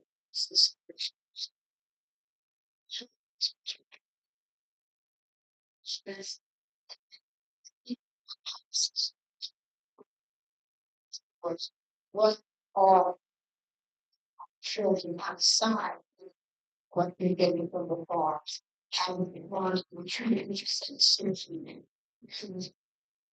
Go something in my backyard, they like about vegetable games and there's carrots to the city that wrong. We start talking about scale, then we have to be very intentional about where we begin our fresh food from. Right. That we're putting in our systems. Exactly. And our babies right now, even one thing, don't cost. So now it's fucking all. That church has to do something. This one doctor is supposed to be the most natural and best nutrition for our baby. Then we're making our bodies from detached from this, sitting off to schools. And then they have to intake whether it's of no cost to the community or not. That should be honestly very, very concerned about what we can do. Sure, whether you go into it's talking about vaccines that are now affecting our children in the program. So there's so much going on in society. Who can ever make capitalize on making it all right? Well, this room is full of individuals that I know, especially pronunciation. Dr. Which I do, but we're concerned about this. And then we can all do our part. We can do our part. Not deciding stuff is right. But shooting the substance vegetables don't need to what is going to cost. It's not it's good because you still it's too much for the all. It's in some of the if not need to do this with a talking is called care will made. So the whole situation is saying then we have to think about how we can hold how we what they're willing to give us. The state of New Jersey can control its own narrative from agriculture. How are we dealing with that policy? So let me close on that. You know what? So Well, let me not be the preacher of my. I'm going to piggyback off that a little bit because we have an administration now on federal level that is wanting to cut, right? When we talk about helping people who need the most help, right? So my question is, what about economic independence now in that discussion? How do we, financial literacy, should that be part of the conversation now? What should be part of the conversation to get people economically independent based on what we're seeing happen in on the federal level? I promise I won't be long. Yeah, go ahead. Yes. Okay. I just want to say, I heard the mayor say this. What Trump is actually doing is helping us to realize we should be more self-sufficient. That's what we should be trying to come up with creative ways, amongst ourselves, because his cutting is definitely going to affect us nationally. But right here in the state of New Jersey or in our own municipalities, we need to start thinking about how we can become self-sufficient and how we can have our own gardens and give the people and create programming and do things because we will not be able to depend on the federal government when it is very clear that what he's doing is of no consequence to him and it's affecting us. They can afford to buy anything they want. They can afford all the child care. They can afford the elderly care. They can afford everything. We don't have that. So we've got to think about being creative. And what he's done is he has put an umbrella over us to become creative. Say, you know what? I'm done. Good, go ahead. No, go ahead. It looks like she had something to say. Go ahead.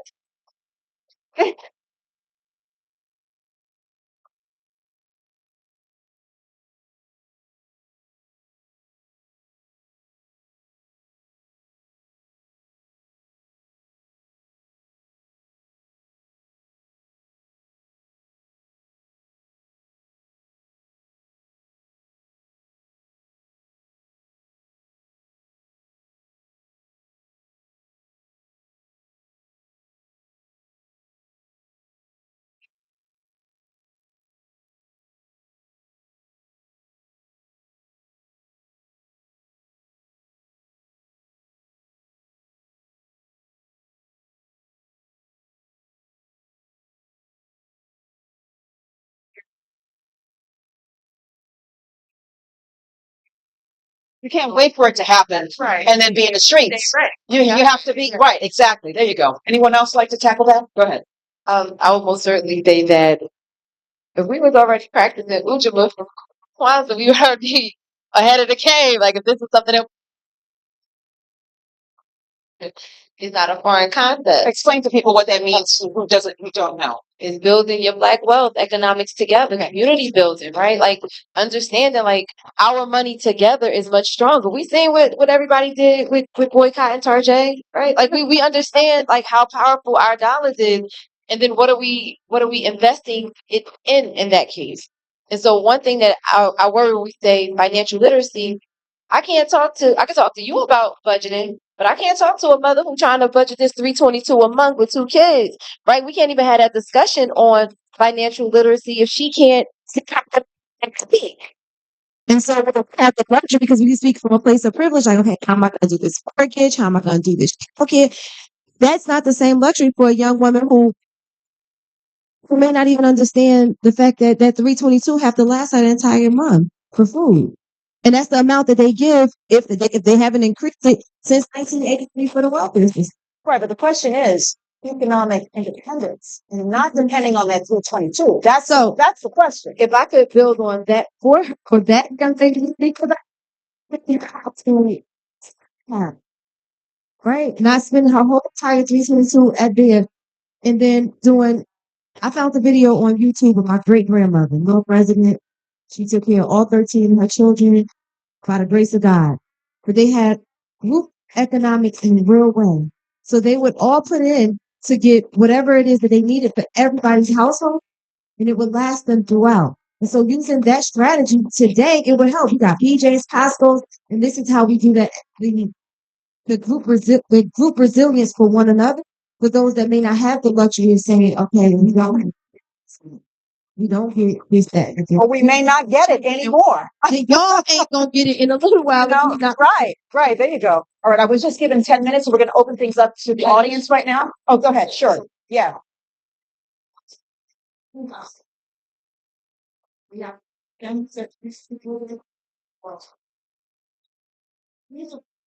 That helps risk work. Wow.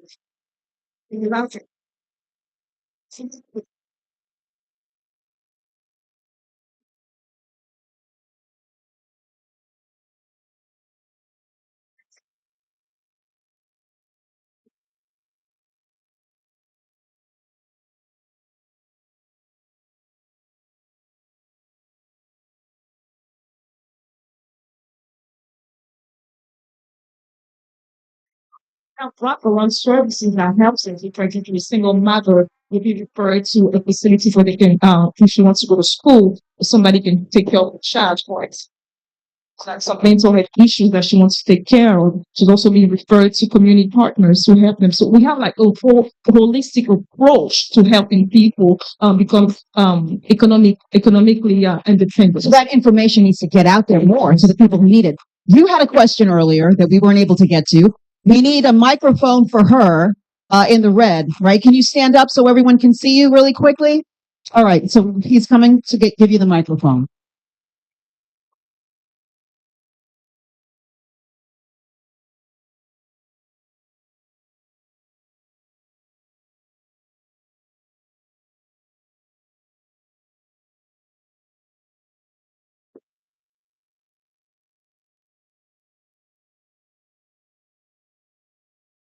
Or if you're rich and you can afford it, right? Yeah. I mean, that's what you were talking about, you know? Well, increasing our income limit and yeah. Or you just had a statement then. Ah. Is there anyone on the panel who could perhaps answer that question for her?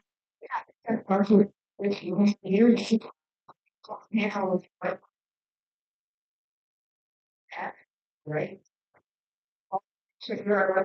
Wow.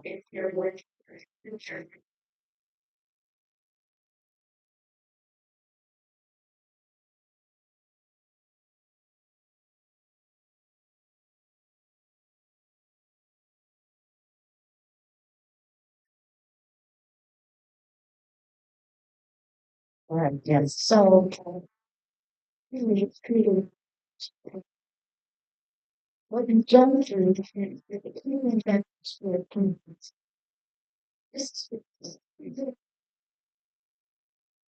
Communication, helpless. That's urgent. That is so, all of that.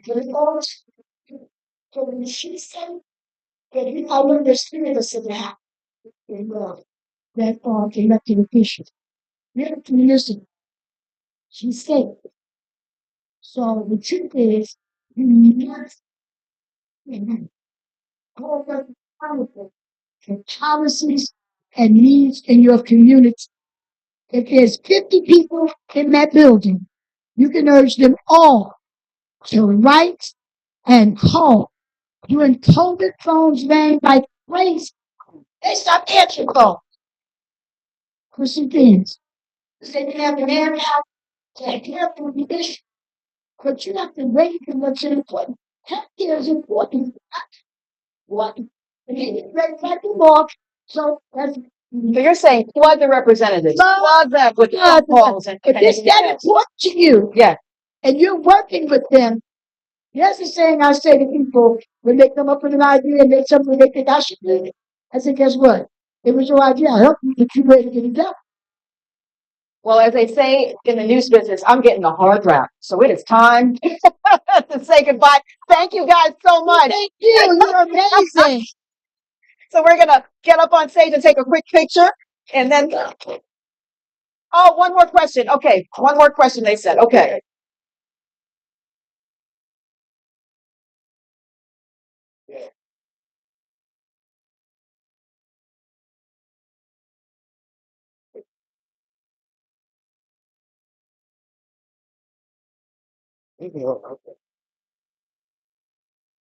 We'll have one person answer that question for her. Yes.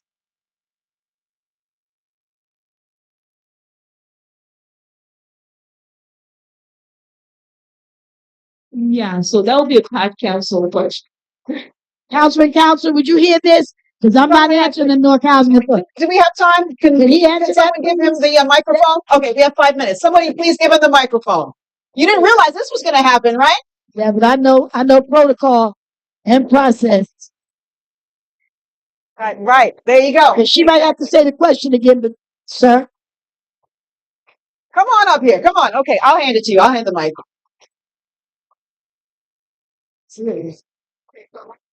I can call it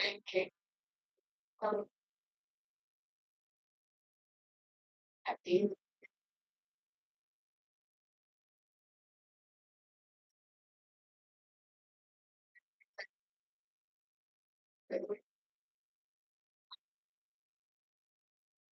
So right now, the Newark Housing Authority, Section 8 of the Regional Housing Authority, is doing changes with the provider that was providing inspections. CG that was doing inspections. There's another company that is working with Housing Authority now, Quadell, who was over CGI, who hired them. We made Quadell get rid of CGI. So Quadell now is doing all of the inspections on their own, reorganizing and categorizing how to get the information out. One, because I know many people, that's the one. Many individuals that are going to the park. Earlier, perception, but so we want to make sure that you so this is it's in your you don't have to be please let's go to talk about only for the unit to come back out to inspect your apartment to again the issue of crash voters, illegal conversions, fire, electricity, land. So we want to make sure that we're prudent about this and we're holding the provider now that had a contract with Housing Authority Quadell accountable for doing these things because many people that were with the former agency was kind of these people out here smarting the fact that they are not to approve an apartment, but you know you should approve in the first place. You have to have a window, you have to have a second view of egress, right? And really not produce it to someone living. So we just, ask for patience right now while we try to, work through that. So this it's getting better. It's getting better. It's not where it should be, but it's getting better. And I think what's important about it is that we were able to put a different perspective and lens on it with the individuals who have the contract. Because sometimes we have to make sure that people understand what they have. This has been wonderful opening up the floor to the audience. Give a round of applause to our panel, second panelist. Can we Morning, just thank you? I'm And sorry. Dr. Clark, can Oh, we thank thank you for being such a phenomenal moderator? Moses, come on, let's give it up to our moderator. And Dr. Clark. This has been a real lively conversation. This has been great. This is wonderful. Thank you so much. Who do we look at first? Okay, right here with the purple.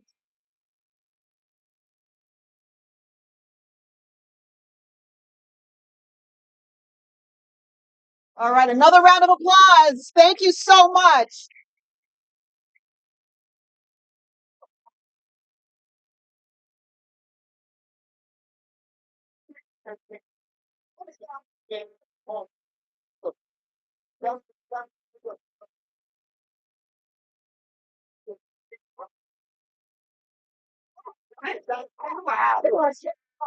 Oh, she was. I'm loving you. Oh, you know. It was. Just told. Yeah. I'll put it.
Yeah, yeah. Yeah, fine.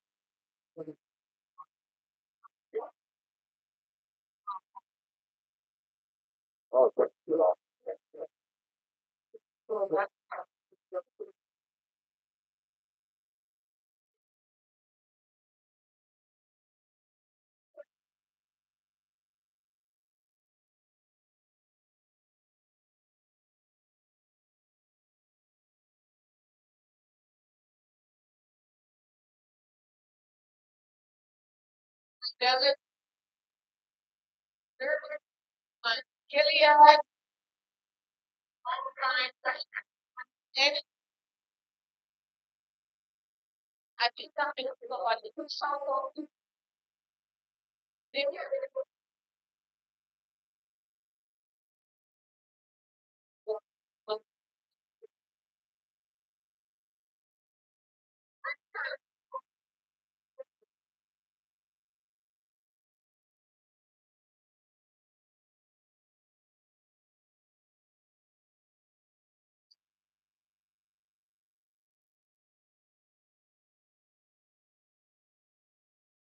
That's what there's doctor.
Yup, body, you know, amazing.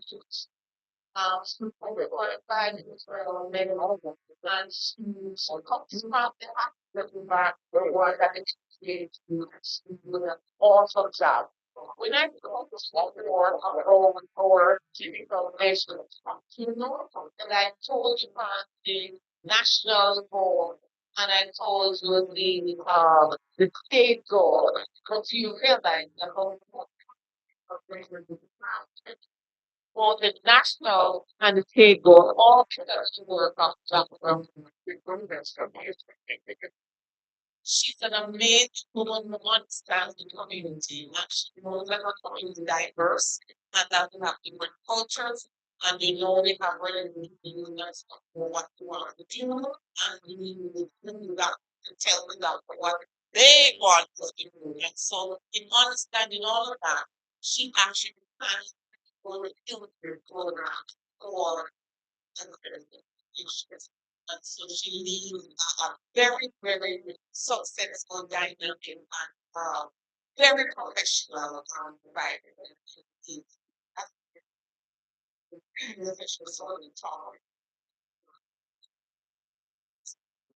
So without further ado,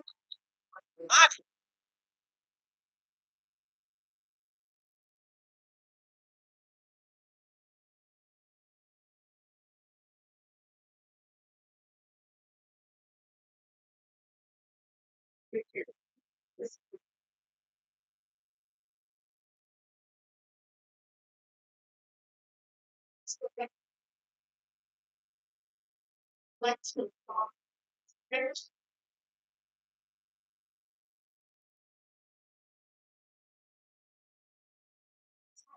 Let's check.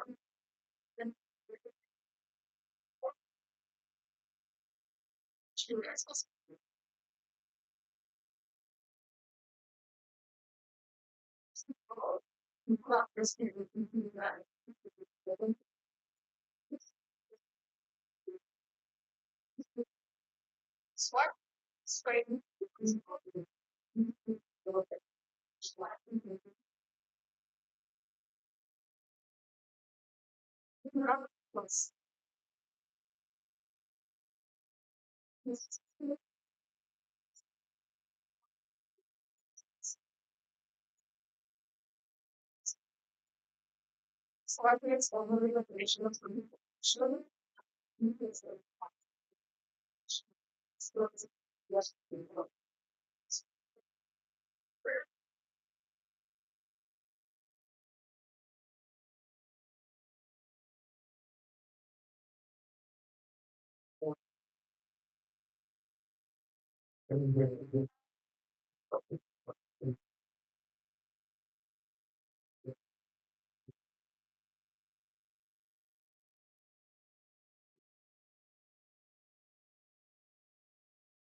So stress is the body's reaction to any change or experiences which requires an adjustment or response.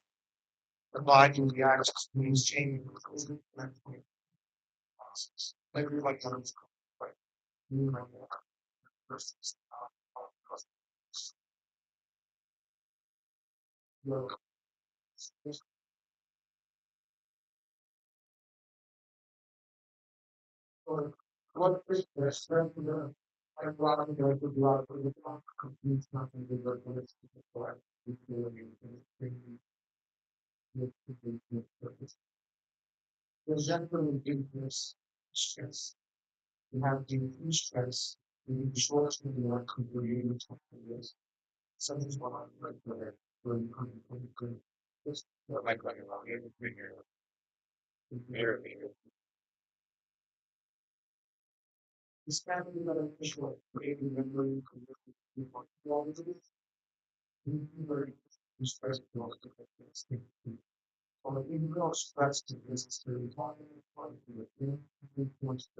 this can lead to serious health issues like hypertension, heart disease, and anxiety. It affects the brain structure and the immune system. Later on in my talk, we're going to talk a little bit more about that. Episodic stress is frequent episodes of reduced stress, or professional lifestyle. The impact is that it leads to elevated heart rate, elevated blood pressure, elevated levels, and also elevated heart stress. Please feel free to raise your hand and ask any questions about my talk.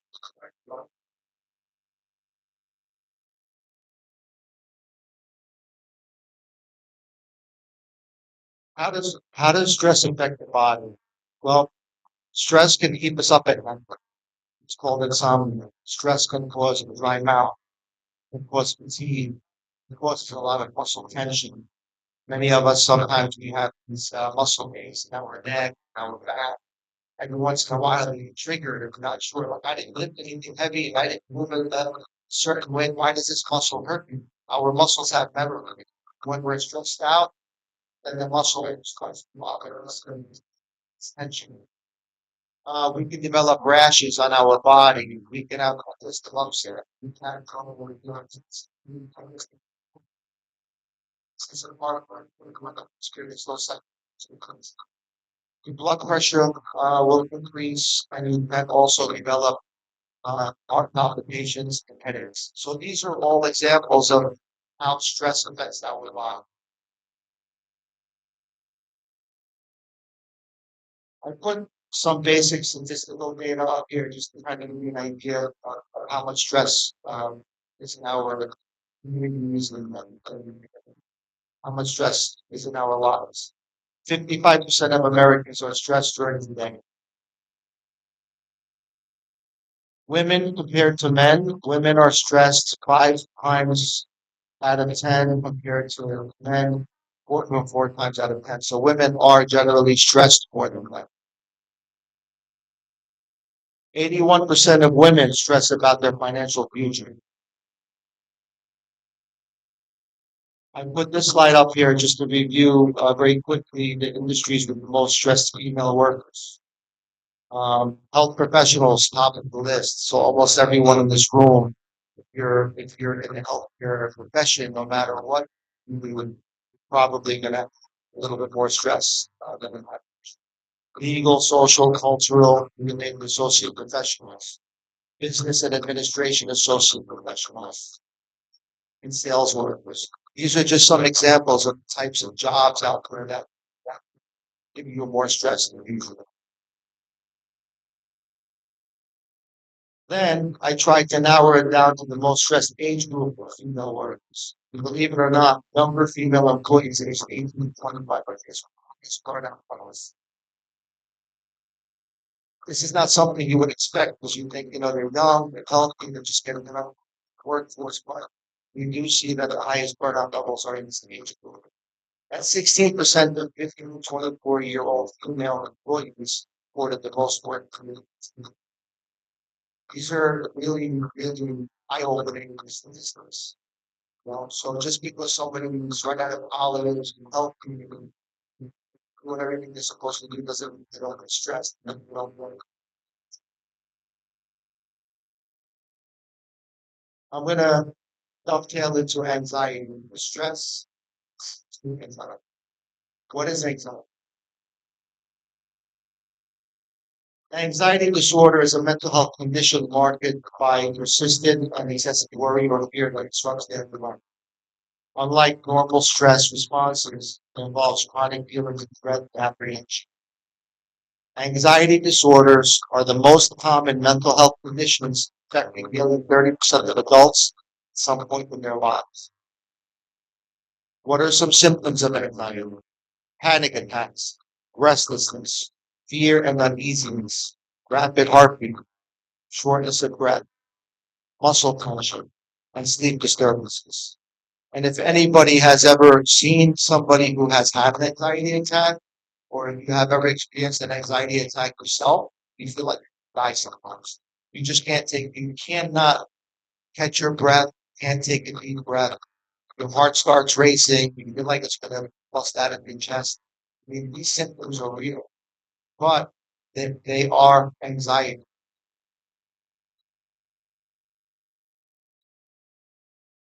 Anxiety disorders involve more than temporary worry or fear. For a person with anxiety disorder, the anxiety does not go away and get worse over time.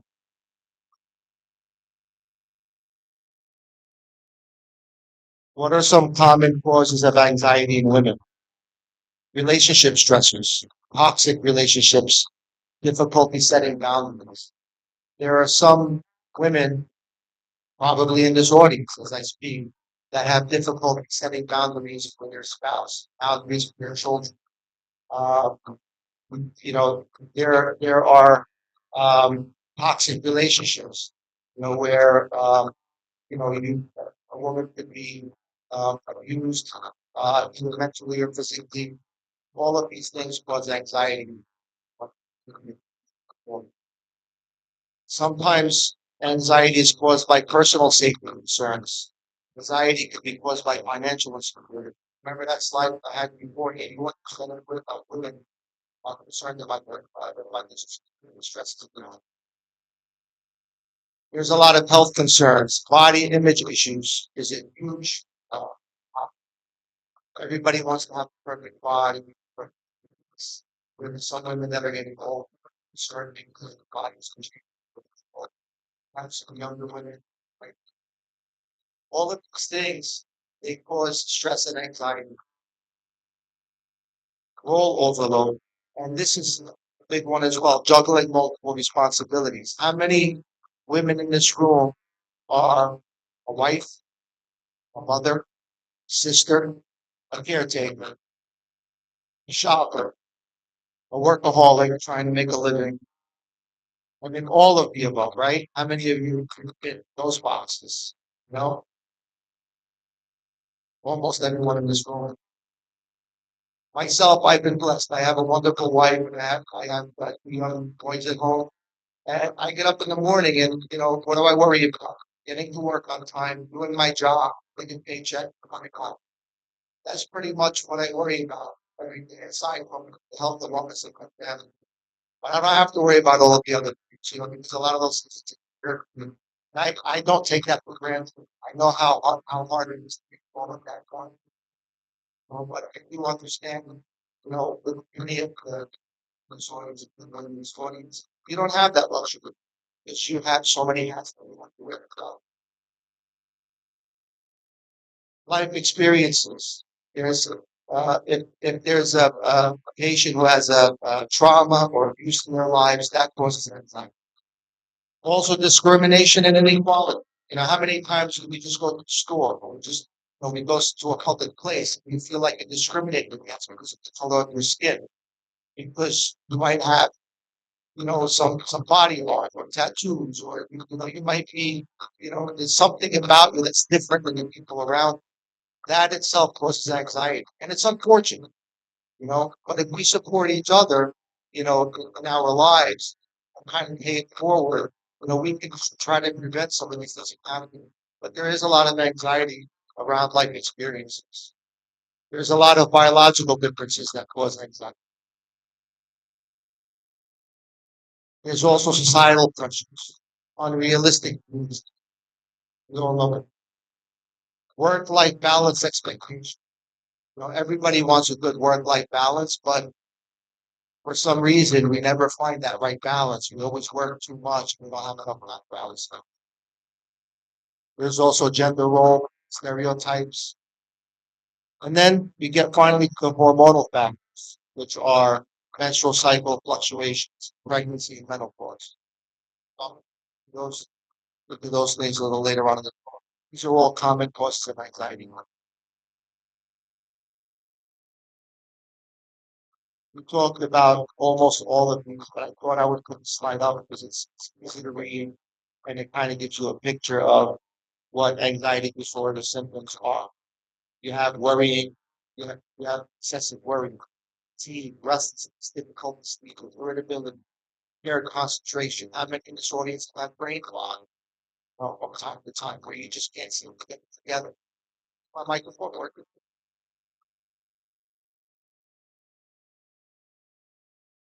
So now we're going to talk about what's the difference between stress and anxiety. How how do the two things play a role? So, stress is generally an external cause. It's a natural response to a challenge, such as being up here on a podium and speaking to you. Increased heart rate, a little bit of sweating, a little bit of nervousness. There's also a milder physical response, and it can be a positive. Um, and it usually resolves on its own. Once the event that made you stressed is gone, then the stress is gone. You're back to your normal state. Anxiety is something that's internal in origin. You can have racing thoughts that lead to feeling out of control. There's usually a very strong physical response to anxiety. Symptoms of stress plus panic attacks, pounding heart, nausea, dizziness, chest pain, poor sleep, and difficulty concentrating. Anxiety is persistent. It does not go away after the challenge is resolved. Remember that. Stress is more of a benign problem, but it can develop into anxiety, which is much more deep-seated chronic problem.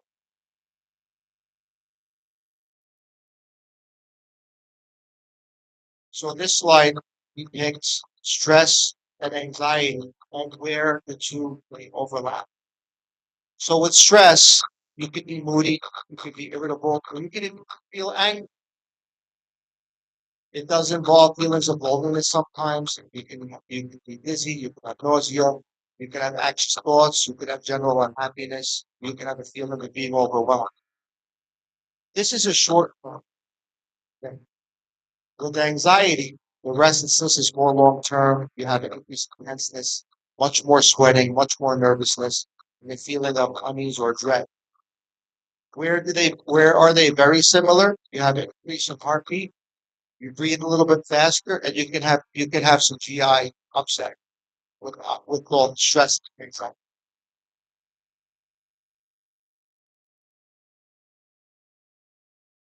So that was my small talk on stress and anxiety. Now I want to talk a little bit about the social determinants of health. Social determinants of health refer to all of the social, cultural, and economic factors that impact upon a person's health. The health of an individual is profoundly affected by the conditions and environments in which they are born, grow up, live their lives, work. These conditions are known as the social determinant factors. People's life expectancy, quality of life, disparities in health outcomes largely depend on their social economic status, race, ethnicity, or geographical location. Some examples of social determinants include homelessness. A lack of housing security causes chronic stress triggered by unstable living conditions, impacting upon people's mental health. Imagine if you didn't have a place to go at night, Steve. Imagine if your families were homeless, had no place to go. How much that would affect your sight, it would affect your emotion. Food insecurity is another example. People without stable access to healthy and affordable food sources within a reasonable distance of their homes are going to experience chronic hunger, malnutrition. This is an extremely important topic. We don't talk about it enough. When you drive through some cities, some urban cities, what do you see out of the corner? Fast food restaurants, bodega, see food trucks. This is what people are exposed to. But then when you drive to other neighborhoods, what do you see? You see the Stop and Shops, the whole the food vendor on the corner. Those are healthier options than what we see in urban areas. So that's when we talk about food insecurity, it's not only access to food, it's access to healthy food that's going to make you feel better, better nutrition.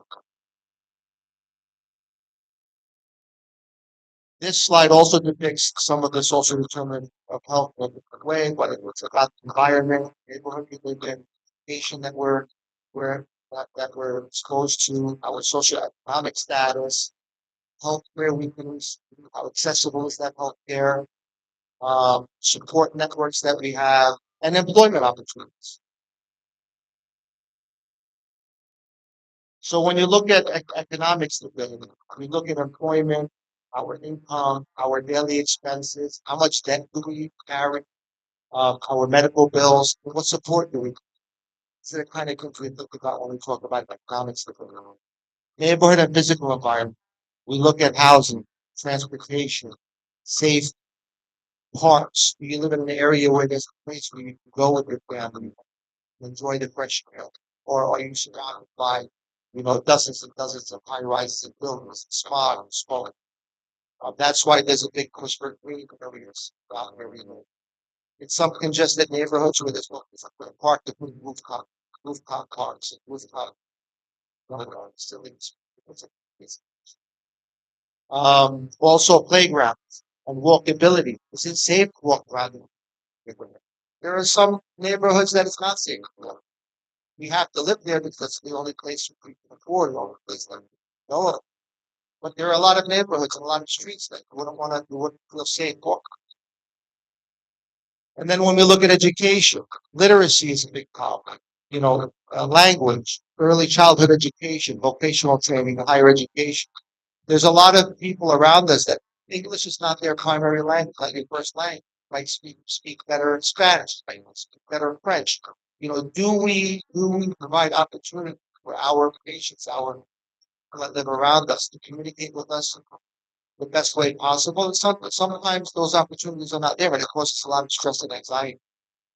Imagine if English is not your primary language and you're sick and you have to go to the hospital. When you get to the hospital or to the doctor's office, you really can't communicate what you're feeling. You know, how many patients get misdiagnosed and mistreated, turned away, and ignored? Because they just don't have the ability to, you know, to communicate with their provider. We talked about food, and then the community and social context, social integration, support systems, community engagement, discrimination. Well, all of these things are social determinants of health. How many, you know, people around us, just because they come from a different part of the world, have a different belief system?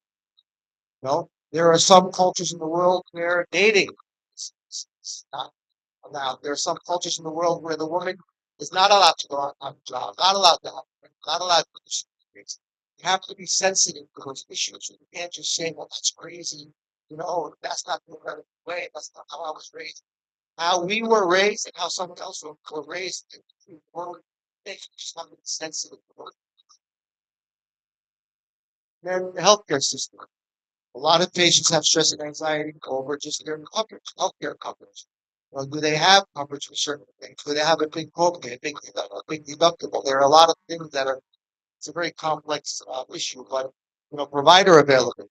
Thank you, Dr. Clark, for providing, you know, providers, nurse practitioners, and staff, and everyone in the communities that you serve. You know, you are there for a purpose. We're all here for a purpose. But there are some neighborhoods where there's not an accessible provider. Patients have to travel, sometimes take one or two buses, right, to get them.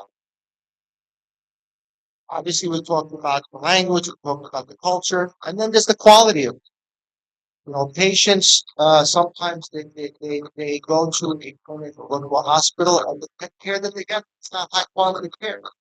You know, those are also social determinants. So I want to transition now and talk a little bit about the effects of anxiety on maternal health, because that's a very, very hot topic.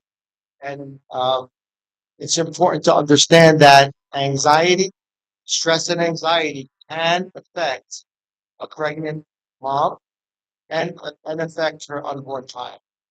How does that happen? Well, there's something called increased vascular resistance. The actual arteries and veins of the woman's body are not as resilient as they would be if there was not anxiety. What does that do? It actually affects the placental perfusion, it sets placental perfusion abnormalities up there. But basically, what happens is that because the vessels in a woman's body are not are not able to relax because of the anxiety. You have decreased confusion, decreased blood flow to the placenta. And we all know that baby gets all of its nutrition while they're in the center, but it's in the womb. So and that causes things like growth restriction, malnutrition. Anxiety increases maternal blood sugar. You know, a mom who is not a diabetic uh, during pregnancy can actually develop gestational diabetes just because there's stress and anxiety in the life. We all know that cortisol is labeled a stress hormone. You're stressed, your cortisol level goes up. What happens when the cortisol level goes up? A lot of things happen in your body, which I'm going to go over in a future slide, but there is an increased transplacental passage of cortisol to the fetus. So whatever effects the cortisol has on the mom, it's getting to the unborn child, and those effects are going to have the unborn child as well. This all results in poor nutrition and altered immune system. Anxiety also causes, of course, sleep. And pregnant women are at increased risk of postpartum depression because of that.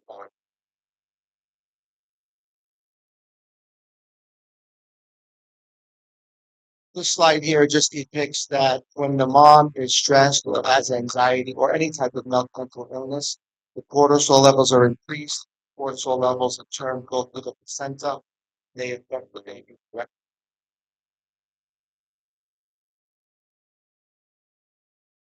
So we talked a little bit about cortisol levels and what they do in the mom and a little bit about what they do in the baby, but let's get a little bit more specific.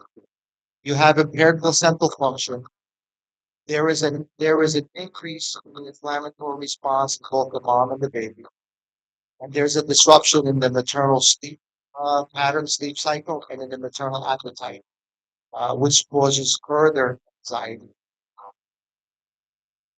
And in utero, what happens to the unborn child? There's something called epigenetic dysregulation. There's something called disrupted neurogenesis, migration, and differentiation. All of the fancy terms, what does it boil down to? What does it really mean? That unborn child will have social and emotional and behavioral problems because of anxiety. That the child will also possibly have some cognitive and language delays. And there could also be learning and memory deficits and also neuropsychiatric problems in the child as the child's growing. So it's very important to diagnose anxiety as early as possible so that we can treat it as early as possible so that all of the effects of anxiety don't trickle down to the mood.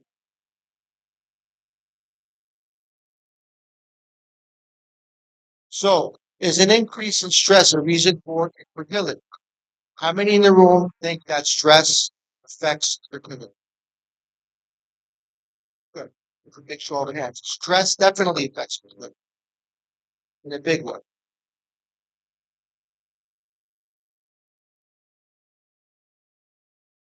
Those are the different stressors that I'm often having. We have environmental stress, logical stress, emotional stress, and physical stress. That's easy to understand. What's the HPA axis activation? What does all of this mean? The HPA stands for hypothalamic pituitary. I call it HPO, hypothalamic. That's the purposes. It's the hypothalamic pituitary ovarian axis that we're concerned about. The hypothalamus is in the brain. The pituitary is in the brain. But then all of the messages that go from the brain have to go down to the underworld, which is ovaries. So there is a disruption in the hormonal balance between the hormones and all the triggers that go from the brain to the ovaries. And what does that translate into? It translates into a lower FSH-LH ratio. FSH, for those who are not familiar with that term, is follicle stimulating hormone. That's what makes the eggs. Luteinizing hormone is another hormone we need. It lowers the oocyte competence, meaning the eggs are not as high quality as you want them to be. There's an inhibition of epithelial cell proliferation. There's altered follicular fluid composition. There's reduced numbers of implantation sites for when you do, and there's altered uterine gene expression. You have lower levels of gonadotropin releasing hormone. You have reduced gonadotropin release and higher immune activation. I know a lot of these words are difficult to understand. My purpose up here is not to find some terminology that you're not familiar with. But I just wanted to impress upon you that stress and anxiety do affect fertility. And I will share with you a story from way back when I was in St. Mike's Medical Center, training as a resident. We had a young woman come in and deliver her child. And, she had a lot of social issues, and she abandoned her baby now in nursery. She took off. She didn't know what happened to her, and she never came back for months. The baby was being taken care of in the nursery. And we had one doctor that was working there. She was an OBGYN. She didn't have any children of her own. She and her husband tried to have a baby for years. Going through all kinds of treatments, doing everything they could to have a child, and they couldn't get pregnant. And she went to the nursery every day and saw this child, took care of this child. And I know you know what I'm going through. She wound up adopting this baby. She went through the whole process. Went through that, and while they were adopting the baby, she stopped thinking about having her own child. The stress of trying to get pregnant was gone, and she got pregnant at the same time she was adopting this baby. And now she has two children about the same age, right? But she was able to conceive because the stress of trying to get pregnant was gone. I wanted to share that story with you just to kind of give you an idea of how much stress and anxiety affects fertility. And they're big happy for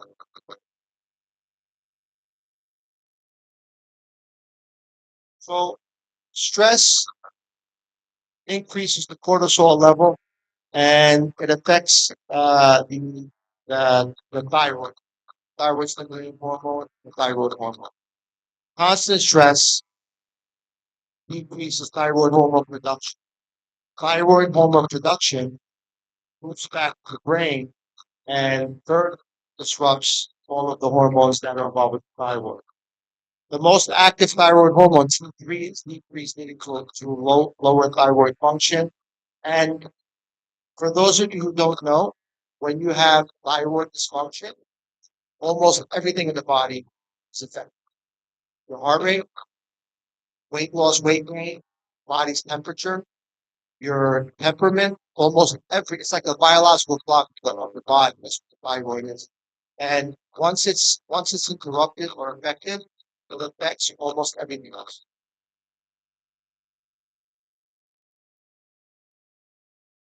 This is to show you what a vicious cycle it is. Low thyroid hormone levels means slower removal of cortisol from the blood. We all know that when you get stressed, what happens to the cortisol levels? Cortisol levels go up.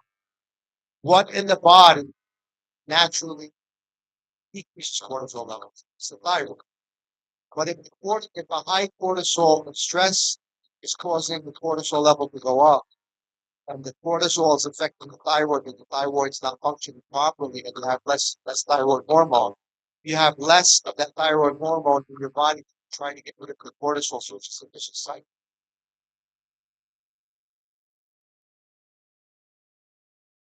So now that we've talked a little bit about anxiety, a little bit about stress, let's talk about what can we do to take some of the stress in our lives. You can read for pleasure. You can call a supportive friend or a family member. Move your body, walking, yoga, exercise. All of these things will help decrease stress in your body. Journal your thoughts. Sometimes you can just write them down. It's almost like tweets. Pray or meditate. Know? For those of you who don't pray, might be time to start praying. I'm a man of faith. I pray, and I find it very exhilarating, very enjoying. So, prayer is very important. Or you could just meditate. You don't have to believe in a particular God. Just meditate. Um, take a hot bath. Make a gratitude list. Practice deep breathing. The breathing exercise is probably one of the simplest things that you can do to get your stress and anxiety under control because there's different types of breathing on the chest, on the gut. It's different, breathing exercises. You learn them that can help you reduce stress, the stressful situation, even if you're sitting in the chair or standing. Just practice your breathing. It's a great stress reliever. Take a break from your phone and social media. My wife and I, we try not to allow phone use at the dinner table, but sometimes it's unavoidable. I get yelled at all the time. But if you have children, try to limit their phone use at certain times throughout the day. So it's family time and quiet time, like one of the quiet times. And if you feel tired, you need to rest, take a nap. If you can, do it. Give your body a break, take that rest. You'll feel This next few slides are just some questionnaires that I put up here because I know we're going to have a panel discussion.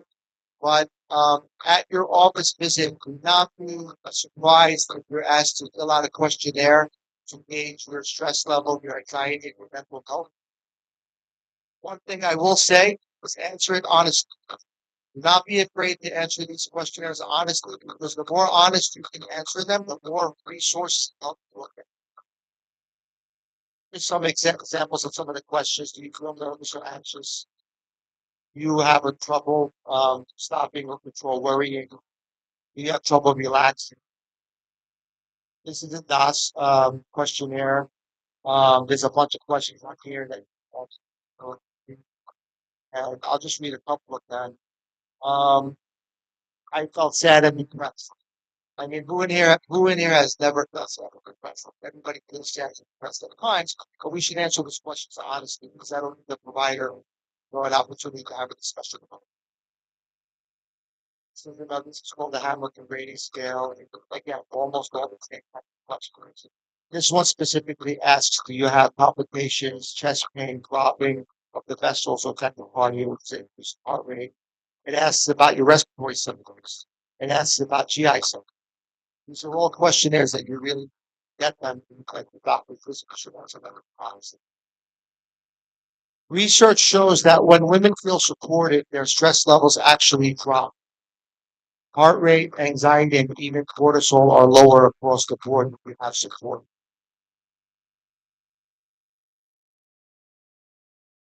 And for my final slide, I would like to say that worrying does not take away from all those troubles, but it takes away today's place. This is a quote from Randy Armstrong. So I'm going to open it up to any questions. If anybody has any questions, I hope you enjoyed the presentation.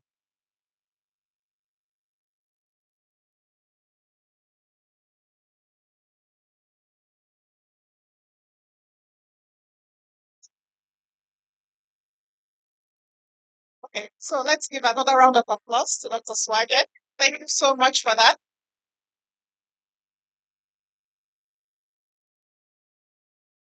All right, so some of the slides for sure. I just want to mention them.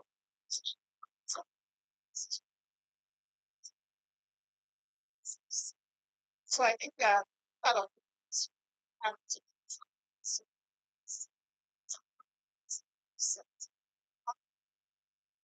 right. Make sure that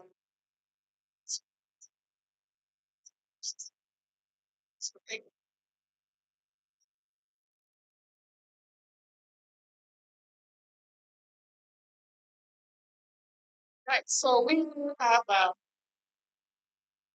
sets. So that's slides and for so so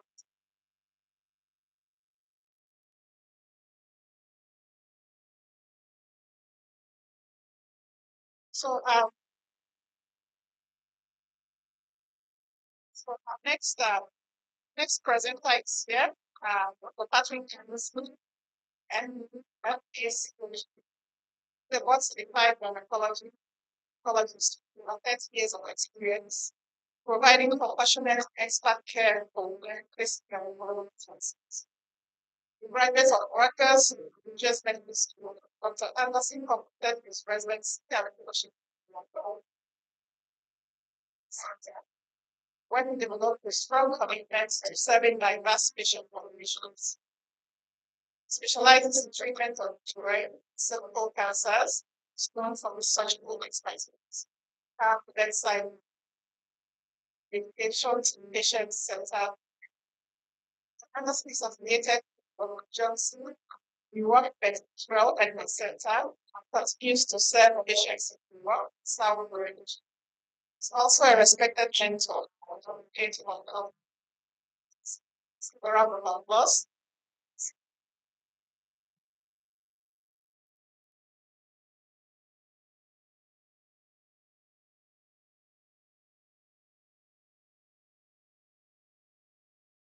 Just want to thank you.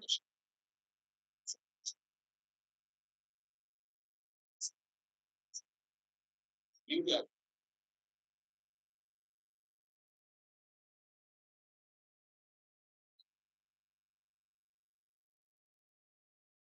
it. Answer time. Answer.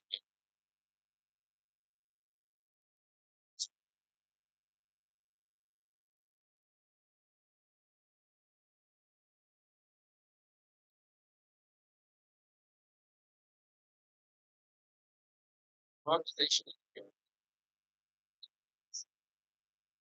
Either about the case.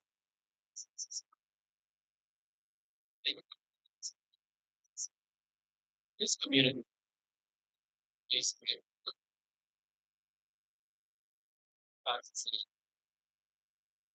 I tell you, squatting, patient giving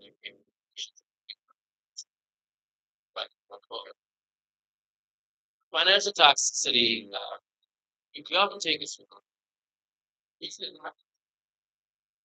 really the patient, like the all of risk, get access to care, and kind of deal with it, Dr. Park will figure out how to pay right, to alleviate the stress on the patient. So my point of focus is really the financial stress patient. So much of the conversation.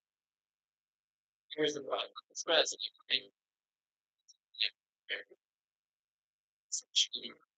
they call atmosphere. We're about funding come from to take care of these patients. From the patient's perspective, it's basically described as patient level impact costs on maintenance behavior. Your direct costs and your indirect. Some of the direct costs come directly from what comes out of the patient's pocket. Indirect costs is what society loses because that patient failed. So when you have loss of productivity, loss of income, you know, try to look for some data from cross-sectional studies, many markets. G1 cancer patients, and to most extent, most chronic diseases, approximately half patients will experience some kind of toxicity. There are several ways to measure financial costs. There's a subjective measure, which is kind of what patients would want. And you can use some of the validators, you can use some of the slide out this for clinicians to patients. Just the way we ask about use that moment. So we can create a tool to trace the patient. Some of these tools are or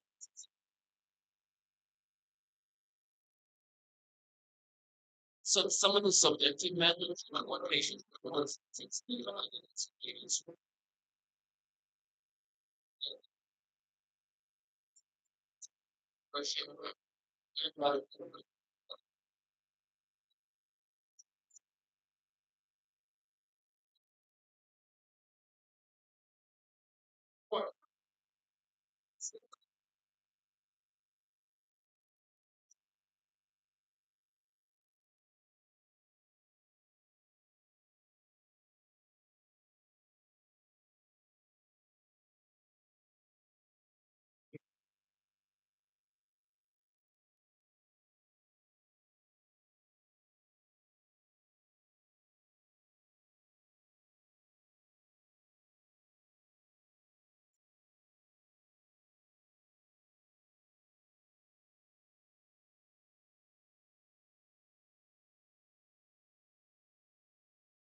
spouse, spouse, work.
Right.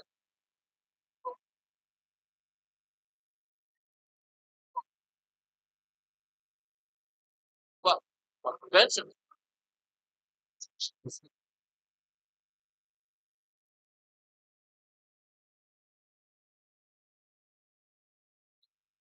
Other kinds of sanctions spending points per pound. But 40% of our money. Like,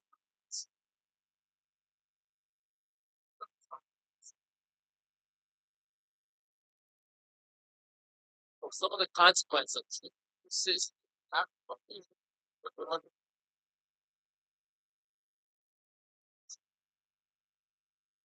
almost heard of all money for cancer. Yeah. So we look at cancer diagnosis versus prevention.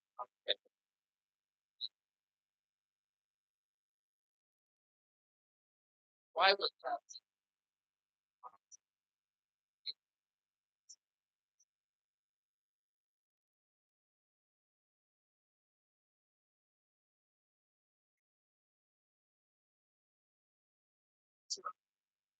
So we're not hurt. So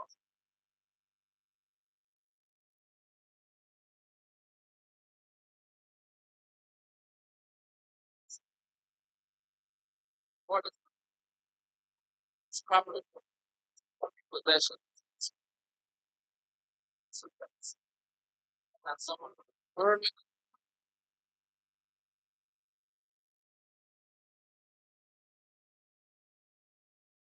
They become ill, and all of a sudden they're bankrupt. So it's question. So again, cancer diagnosis versus national recognition. More than 2.5 times more likely to father. 79% of them higher risk of death. So this is something else that we don't even look at. Right? Patients who will develop financial toxicity, who go into bankruptcy, their outcomes are all worse. Their quality of life is often worse than actual cohorts. Mental health, fatigue, sleep disorders, cognitive function, overall health care. And within all of these, there's micro occurrences, right? So the stress leading to cognitive issues, naturally, worry about things, but the treatment itself causes some harm. So again, it's the multiple avenues at which this stress comes at. Some health-related coping behavior domain. Talking about behavioral changes, something like that. ways to manage it, ways to managing reality. Uh, right? So never really they sell the barber, but when they buy medication, they'll cut the corners, right? So everyone when you get it, it's like a cancer or wow, anyway, don't even what work to cancer. It's like it's right. That organic carrots is expensive. So once you develop these financial toxicity, you often look to cheaper, less well prepared, basically for quality. Bear in mind, many of these patients are already there in areas of business, right? So we look at high versus moderate to low toxicity. And some of these are 47 times more likely to delay avoiding medical care. That's what frustrates us, right? Because of a financial issue, postponing appointments and getting patients, we're 4.5 times as likely to report medication non-compliance. That oftentimes leads to untoward outcomes. So, from a psychological perspective, the impact on treatment is also price sensitive. Right? Treatment initiation. Can I afford to start my treatment? Right? I have to put some things in place in my kid's tuition so I can start treatment. Appearance and no show rates, right? And there's an inverse and dose dependent relationship with out of pocket costs, right? What that means is more out of pocket costs, the less likely people are to be compliant. Right? Um, and this may impact medical care on other non-cancerous related issues, right? So if you're a cancer patient with diabetes or hypertension, imagine what that stress does to blood pressure, right? Next thing you know, you have cancer. Fortunately. People who are at risk for financial toxicity, I mean, it's typically the same folks who are at risk for other health-related and illnesses, right? Women,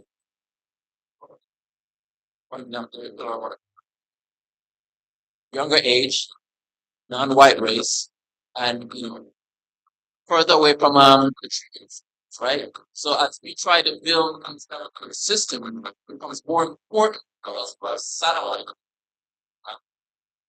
centers available, right? One of the struggles I have is, we often say that people in groups like ours don't participate in clinical trials. Well, guess what? We're part of a larger cancer institute, Cancer Institute in New Jersey.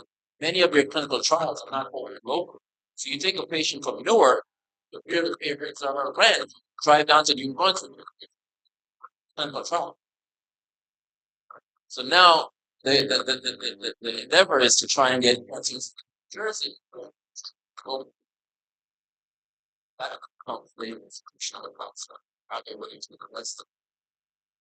Um, so many of these patients, they are lower income to begin with. They lack insurance. All right. Many of them are unemployed, and many of them, their educational level is on the lower spectrum.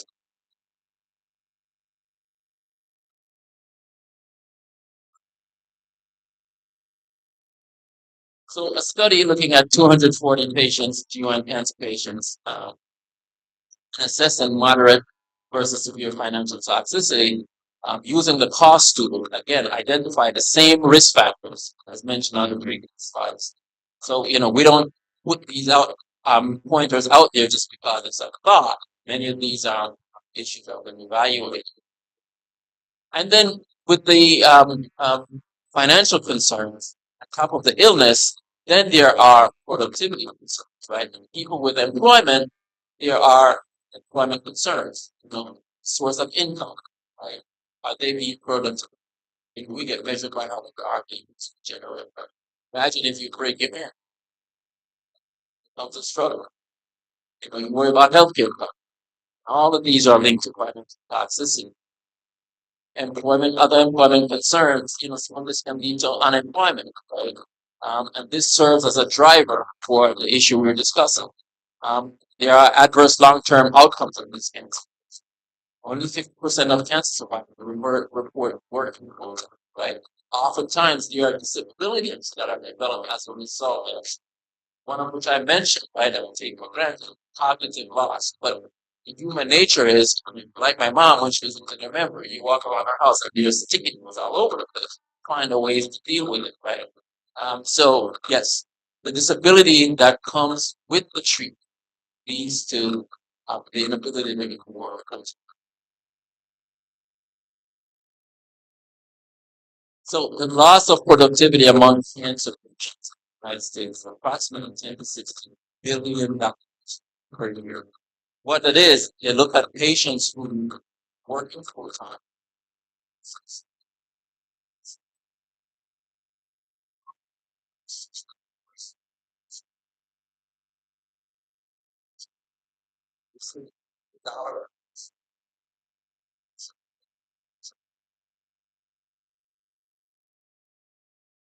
So knowledge of employment are important. So what I mean by that is when we often I often say when we get a heart attack or a stroke, everybody knows, right?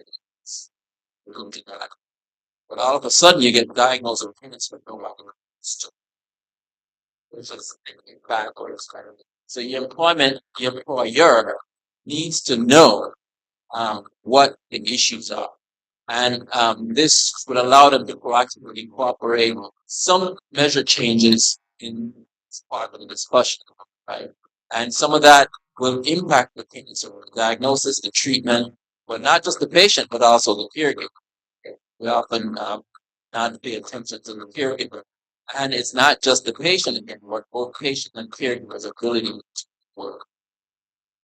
Some of the mechanism of under and unemployment, extended time off. If you're a small business like one worker, um, get sick, how much time can you be off, right? So extended time off, switch from full time to part time. Oftentimes people use promotion. Sometimes they change their career trajectory. Oftentimes completely exiting the workforce of 50% of survivors from work. Once a cancer patient exits the workforce, they're unlikely to remain employed. This impact may persist years after diagnosis. Reliance on employers' health insurance, and I see you guys are waving at me. I'm not sure at the time, but if we don't get the takeaway message from this, it's just a system of healthcare, it's finance in this country, many developed countries, yes, right? So the reliance on employment for healthcare insurance. Okay? Most private industry workers um, have gets into the situation where there's a job loss, right? They're sick, they can't work, but the employer provides them. There's a conundrum, right? You cannot take promotion or switch job for a better situation out of fear of losing that insurance. Out of fear that now I'm switching job, ill, may not meet that probationary period, right? And as a result, lose access to compensation. So, so no guaranteed access to paid sick leave. That's an issue. And this is, to kind of summarize over the next couple of slides, this is where some of the policies needs to occur, right? Within the bigger system, you need to be paid time off to live with. And some of those measures are in place, right? We have FMLA, right? We have disability, right? But if you're unemployed or you're in a low income job, you don't have the ability, you don't have those advantages, right? So particularly among low wage payers, I mean, this can limit an individual's ability to keep their job. So risk of, again, becoming unemployed, same risk factor that they live to begin with, young age, no longer underinsured, low familial income, and less advanced.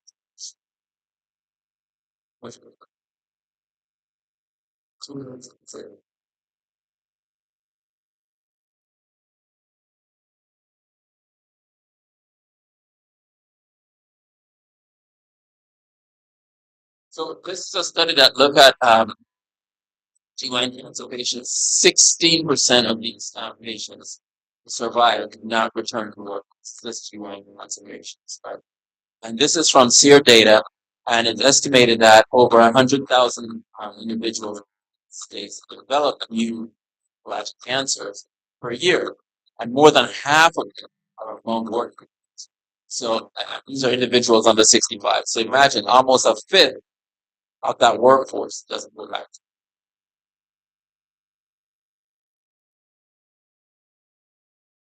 So when you analyze the impact of health insurance claim data sets, up to 22% of working age patients experience employment disruption. And this is by looking at collection of unemployment for time off of work. Uh, and this occurs in the year, just that year following. The ability to work is a major tenet of participation in society.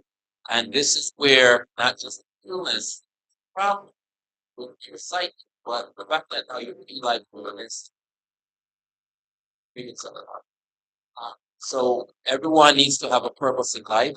That always comes back to the work. Everyone wants to feel like they can fully recover from the illness. When you feel like you lack purpose, that is really recover.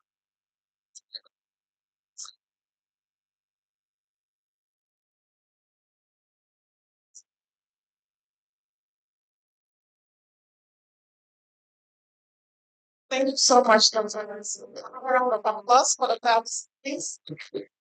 Great, great. So, we are short on time, but I was finishing some. Listen on to the was like around the short was asking myself something that we can do that. So, but that would be a great question for this symptoms. Also, like, see how this type of questions. So, okay. So,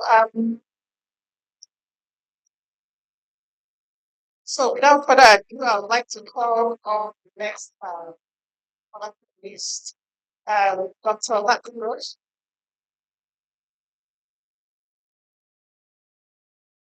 Dr. Lisa Gibbons.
What was it that presentation question about questions?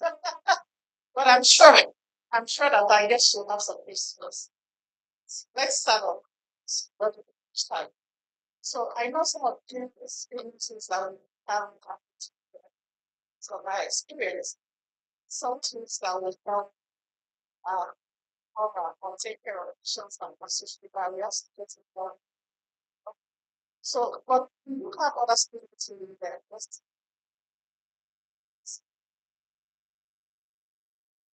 So, what are some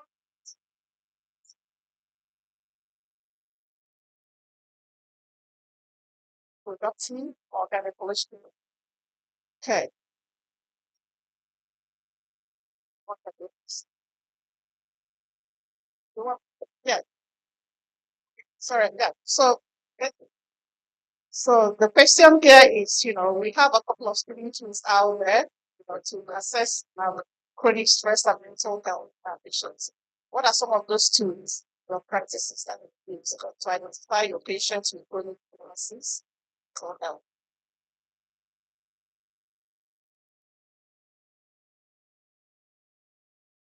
Thank you. So in my practice and in many of the practices around, we do have questionnaires that patients can answer, and based on their responses, we can tailor a treatment plan for our patients. But I think also, aside from answering a questionnaire, I think there has to be a pretty comprehensive discussion about a patient's mental well-being. I think that as providers, we have to ask the right questions, and we have to destigmatize these issues that may come up in the conversation. I'll say a few things. One of the big complaints I have about the healthcare system is that the practitioners don't know who the heck this. They do not know who the patients are.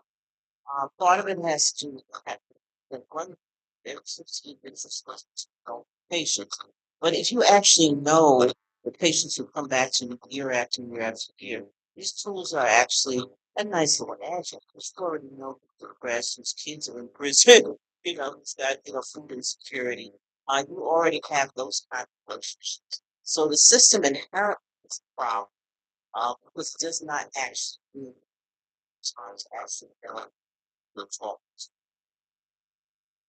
I'll add to that. So in addition to the tools that we use, for example, in pregnancy, the EDP, postpartum depression screening, it's a score, you score high, you'll get a social worker intervention, or maybe you'll need to refer to a therapist or a psychiatrist for severe suicidal or suicidal intervention. And that's a really good screening. But we have to be able to look at the person who comes to the office, the shuttle, that appears to be falling on the foot while they're waiting. And that's where you're not only real in your relationship with the patient, but your office staff. So in my office, my staff comes in and says, Dr. Peters, you doesn't look too good, or this one said that, or this one said she had a fight with her husband, or it was domestic violence, or thing. So I get 100% of the information. I get it, or I get my staff who has a really good relationship with the other community. So you do have to know your relationship to know where they're coming from. I will say that New Jersey has a law that requires all women that are discharged from the hospital to screen for depression. There are only, I believe, 9 states that actually have such a law. Really interesting. Some states just didn't pass it. New Jersey passed it, I believe, in 2006. Senator Timberlake most recently put forward a bill to have education because the bill says that we're supposed to screen for depression upon discharge from the hospital and frequently in the postpartum period. What does that mean, and who writes these bills? So it's really important that the bills need to be rewritten. They need to have amendments, but we really need to recognize that women die in the postpartum period. One of the leading causes of maternal death is suicide, and it's preventable. And that suicide doesn't happen 2 days when you go home with a new baby, or day 3 or day 4. It can happen up to a year postpartum. It's preventable. So we do need to have ongoing conversations with families and parents to determine who's your support system. Can you go back to work? Do you have money? Do you have food? How is this impact of this new person in your life affecting you? And that's where it takes a picture. That's something which, like Dr. Ocean was saying before, look at the system of the have in general. A lot of times patients will come to us, especially the best who there's pregnancy, and they've already have assumptions made about them. And I see so many of them who have been in a stable mental health care situation with medications that are like work. Who work for family depression. And often the message they call is going to stop all of those to run for um, something that we talk a lot with our patients about is there are many medicines that have listen. But there's also the other side, which is to not treat yourself, but which is to under medical depression, under medical difficulties. And there are ways in which I really feel this is the message we heard from you, which is that we have to remember to prioritize own problems to talk on. So I guess I would say we're all getting that message from our culture, that when you're pregnant, that maybe you're not as important anymore. That part of our job is to remind everyone who's the most important person. If I might add, I think, everything that's been said it's hitting the nail on the head. But what we need to realize is, and I've heard from Dr. Roche in the past, not in this setting, when you do an intervention, you need to look for an effect, right? One of the problems we have is our electronic medical record system. Our electronic medical record system, to be certified, all these tools are built in, right? But from a provider perspective, when we have to move through patients every 15 minutes, it becomes clicking clocks. And there is no time to summarize the data in real time as you click those clocks. So then the exercise becomes meaningless, right? But the tools do exist. We don't have someone that analyze our daily work at the end of every day. But what we succeeded in doing was clicking a bunch of boxes. And then come research day, your residents actually pulled the EMR and said, oh, we looked at X number of patients. This is what we found. Well, this is 6 months later, and it hasn't really been impactful. That's very interesting. So I'm saying that's very interesting. It's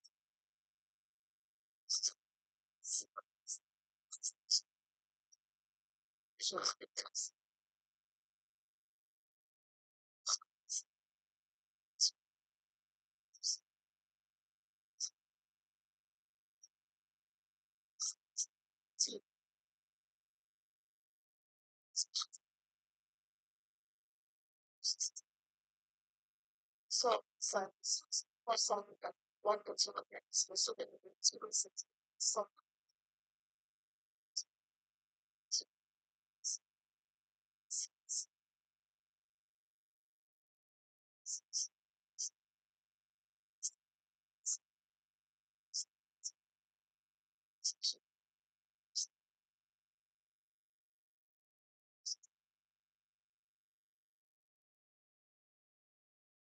yes, it's interactive and talk about the house and all of the women inside. From what I'm listening, complaint is the fact that you really can't know your patient based upon this. And when they come in with the 50 minutes, we need to talk. But but 15 minutes is not enough. So so how are we going to deal with that? Because I think that is truly the problem because providers have control and what is happening with us. And I had to apologize to the patient, to this here about our wait time. Because when the patient comes in to talk to the doctors, they want to tell you who they are. What is 15 minutes? So, most of the illnesses and the condition we deal with, and I keep saying this, it's complex. It's not simple, right? So a patient comes in and we have to spend time with that patient, right? So we're charged to convince the next patient that, listen, I apologize, but if you needed the time, you'll get the same time. But then for us, there's that pressure of measure of quality, right? One tool is Press Ganey, right? And then you get your Press Ganey score. Your wait time is too long. And then they ask the patient the question, did all your questions get answered, right? So not only do you have to get to know the patient, then you have to hear from the patient about other concerns, which does impact what you're dealing with, but it's kind of indirectly related, right? So there is multiple pressure points that you have to deal with. And I think the measure of quality for healthcare needs to be adjusted a little.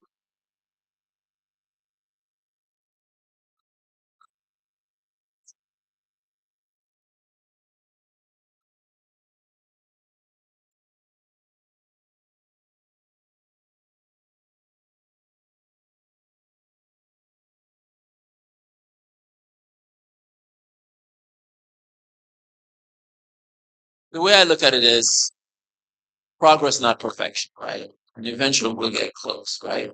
And when you look at how systems have developed over time, there are measures that look to improve efficiency, right? So no patient checking from their car in the parking lot, right? So no, you don't have to wait for them to fill out a form, right? What's expected is when they walk through the door, they walk into an exam room. There's not a direct translation, right? So the most we can do is strive to get to that point, right? So what are we going to do? I'm going to talk to Dr. Roche and Dr. Giddens. Maybe we should have them take their vitals at home before they come in prior to checking in. So that's the issue. Well, that's really interesting because AHUB is coming out with new models for even prenatal care. The old models for prenatal care that you have to go every 4 weeks in the first trimester, and then every 2 weeks in the second, and then weekly third trimester. There's new models now for prenatal care that will be individualized prenatal. It's going to be really hard for us because who's going to do the individualization and who gets what. But the idea is that it's not a one size fits all. It might be a one size fits all if you get chemotherapy or you're getting radiation every day for 6 weeks or whatever the radiation protocol is, or if you're getting some other type of treatment. Or for things like prenatal care or chronic care, how often do you need to see the diabetologist or the endocrinologist? It's really fluid. And now with like telehealth apps, wearable devices, self-monitoring blood pressure at home, continuous glucose monitoring, the whole paradigm of how healthcare is going to be delivered is actually going to change. So I agree with you, Dr. Anderson. These kinds of surveys that metric and measure, and for us, it's a measure too. Now someone's judging me. That's our Facebook page. That's our Instagram. They said you were slow or you took too long. You know what the measure is? The measure is the person that comes back to me and says thank you. 5 years later, that finds me and says, you know, you did this for me. You saved me. That's the measure. You can only live by your own measures. You can't live by the metrics that other people set for you. That's true for every single provider, and that's true for all of you. Okay, you judge yourself. You do not allow others to judge you. Well, I would like to say it's very on time. I myself recently went to the gynecologist and saw the person. And I was looking at her face, but she took notice. Did anything change? No. She did an inadequate physical exam. She didn't listen to my lungs and my voice. Um, I explained to her I didn't need a pap smear. She was all mad about that. She put the speculum, said everything was okay. I don't know whether it was or not.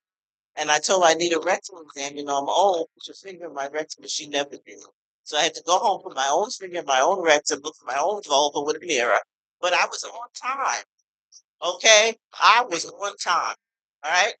So the problem is that time care down to that level. All right? Because what you're going to get is low quality. So, does anyone have anything to add to this?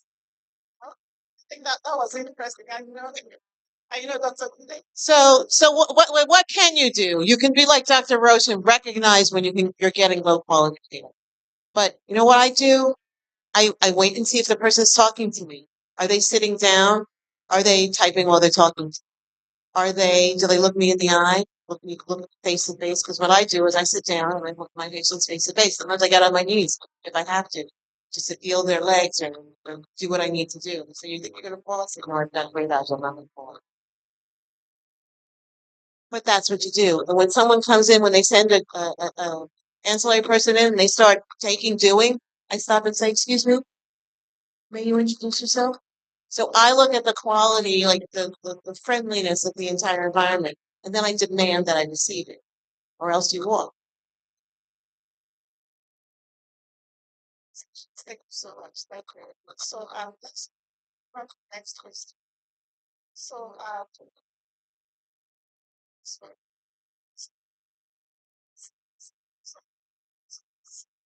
so that's what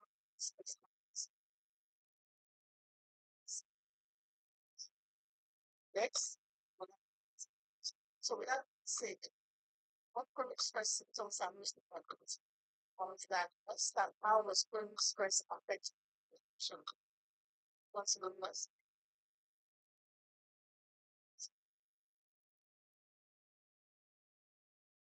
So I think almost every condition that a woman uh, develops from chronic stress can be misdiagnosed because generally when a patient comes to the office and tells me that, she has a GI complaint, on my mind, I'm probably not thinking, well, it's stress related.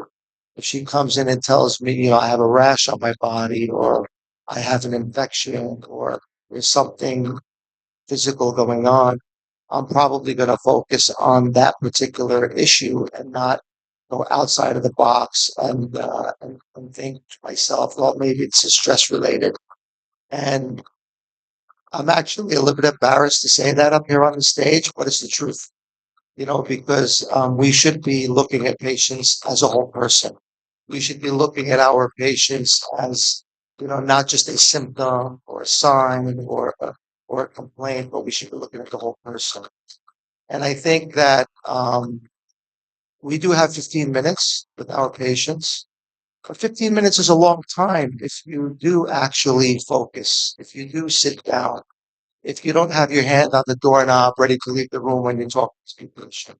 I think 15 minutes is a very long time to actually sit down and spend it with the patient. Our problem is we have to review the history, speak to our patient, do a physical exam, chart in the EMR, and do all of that within a 15-minute span. And that's unfortunate. So I think what we have to do is maybe change the rules of engagement and say that the 15 minutes is going to be with the patient and not in a medical record.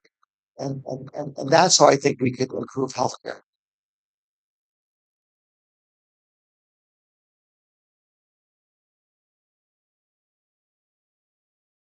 Um, I think compassion is, but um, look at Dr. Roach because she's kind of like one of my men. I think compassion is easy, but sometimes, um, I try to dive into um, someone's rigor, right? Because I happen to be raised by two grandmothers. One passed away 30 days before her 99th birthday. The other one lived to be 102. And as far as I could remember, I would hear my grandmother's moan, "Oh, it's killing me." But you know what? They kept moving. All right. And then when I finally became an adult, I realized maybe this lady was just punking. You know, maybe she was feeling pain and I didn't understand the magnitude of her pain, but maybe what I couldn't address is her grit, right? And sometimes it's easy to be compassionate. Oftentimes you look at me and say, why is lipstick on your white coat, right? Because I'm giving hugs. Because sometimes that's all I can do at that moment, right? But then the challenge for me is to turn to that same patient and ask her for a little grit, right? But the struggle is sometimes that grit is already spent. And that's the information I'm missing, right? And that's what I mean when I say don't judge, right? Um, you know, when I interview young residents and medical students, I often say to them, you know, why pressure treated lumber doesn't rise? It's been pressure treated, right? And I think it's a conundrum for me, right? Because when I establish a relationship with a cancer patient, I want to be compassionate with respect to the diagnosis. I have to be compassionate to the bad medicine I'm giving them in dealing with the side effects, right? I have to be compassionate with the lack of quality of life, right? But then I ask myself, if I'm staying up to worry about you, I want you to worry about yourself, right? But looking at it through their lens, sometimes it's just not easy. That's the dilemma I have as a provider.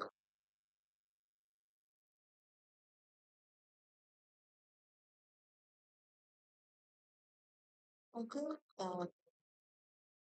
One of the things, the way that we see society, especially when it's for Black women, we're supposed to be the strong Black woman, right? So they're not supposed to be depressed. They're supposed to move through everything. We built this country, right? Your grandmothers, their knees hurt, but they kept going. Everyone kept going. And we live in a society where everyone keeps going. And so and nobody wants to go out looking bad, right? Our mothers told us don't go out looking bad, even if you fix your hair. Okay. So don't go out looking like that. I tell my kids, why are you going out looking like that? So we mask sometimes the question. We mask sometimes those things that are going on behind the scenes.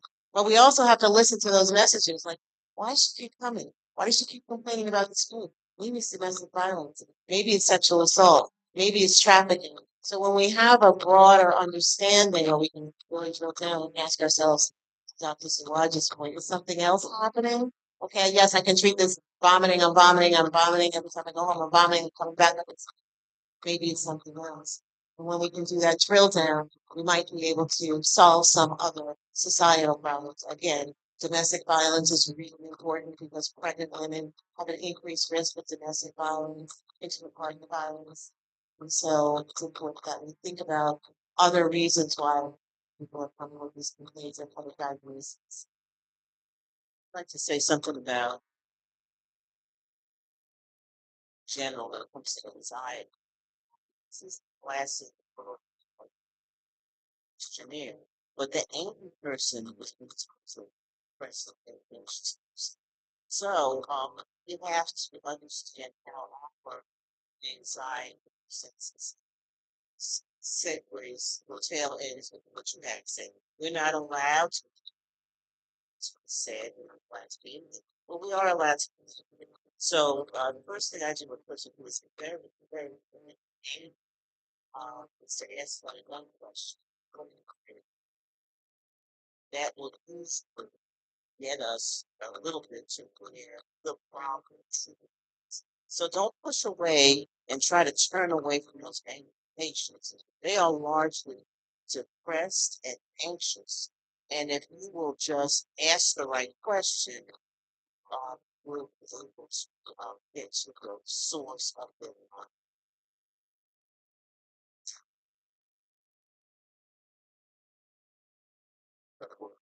so,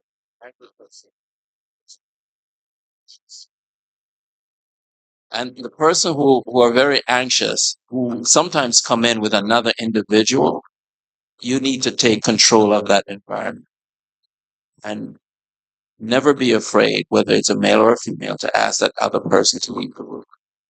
Never be afraid to ask a parent who comes in with a teenager or an adult child to leave the room. Because to your point, you don't know the stimuli that occurs on the other side of that door. So, next question. What is what's the pregnancy already?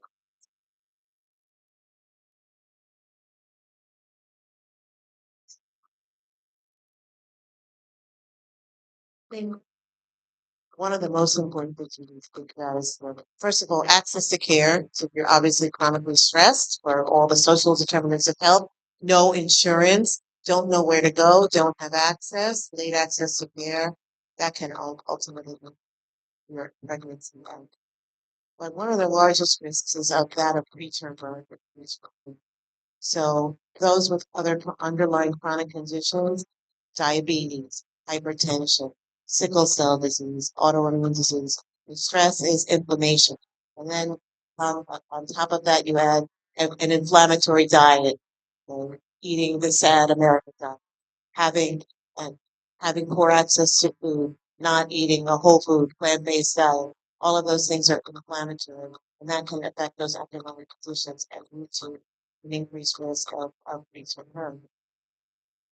Just want to put it where this is all very, very true, but I also don't want us to leave this room thinking cortisol is only bad and we shall get on cortisol blockers. I think what we need to appreciate is that this is a really beautiful sort of symphony within ourselves.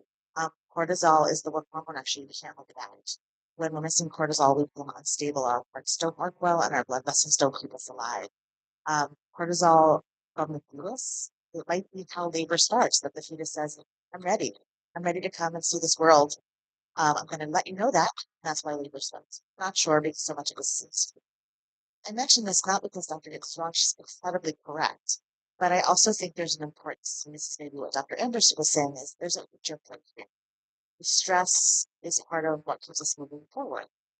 If anyone like me has an eighth grader who's a little under stressed by their math homework and maybe needs a little more motivation, I think there's something to be said though, not resilience, not pushing people past their point, but realizing that your body does amazing things in a really subtle and nuanced way. I also just want to say that I have this stress conversation used as a parent. What do I mean? I've had patients come in and said, my mother-in-law said I went into premature labor because I wasn't zen, I wasn't calm enough. That's just another way of telling you that it's your fault, right? So I just want to make sure that as we have this conversation, we're very clear. We as humans, we handle some stress. Modern world asks often, especially as Black women, much too much of us. Um, and most of that stress is unfortunately under your control sometimes. Some of it definitely isn't your fault. So I just always want to watch and make sure that we're not making people feel worse, which medicine is so often doing. Well, I want to say something about stress because I think when we think about stress, we always think about people poor, people who have all some deficiencies, some garbage, transportation, poverty, whatever. But it's always true for the Black woman. It doesn't matter how much money and education you have. The society itself is burdensome enough that these bad pregnancy outcomes are independent of education, socioeconomic status. I sat in a room, 6 Black women obstetricians, and listened to their birth stories. I was the only single one who had two normal vaginal deliveries at a time.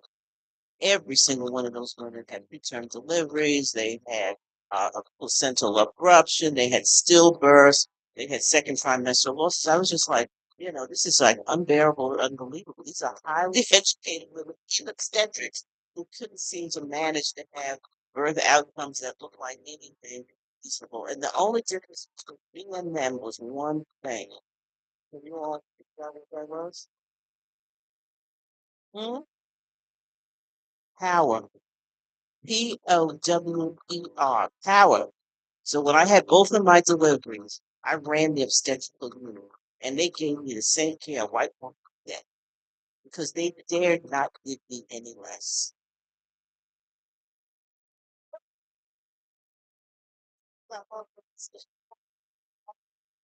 Yeah, I just wanted to say, I think that it's what we're not trying to express. I don't think that's why we're saying it either. That all your stress is related to cortisol, which is directly related to your diabetes worsening, your hypertension worsening, your having preterm. We're talking about a stressed environment, okay, which is going to be biologically multifactorial, but biologically true. So it's really clear. There's some clear biological correlates that the shortening of telomeres, which is something that suggests that you're aging, and that happens more in Black women, and that happens more in chronic stress. So there's a multifactorial, many, many factors leading, or we don't know and understand all the pathways, but believe you me, stress is a killer, and it is related to chronic disease, and it is related to poor health outcomes, and this is across the population. So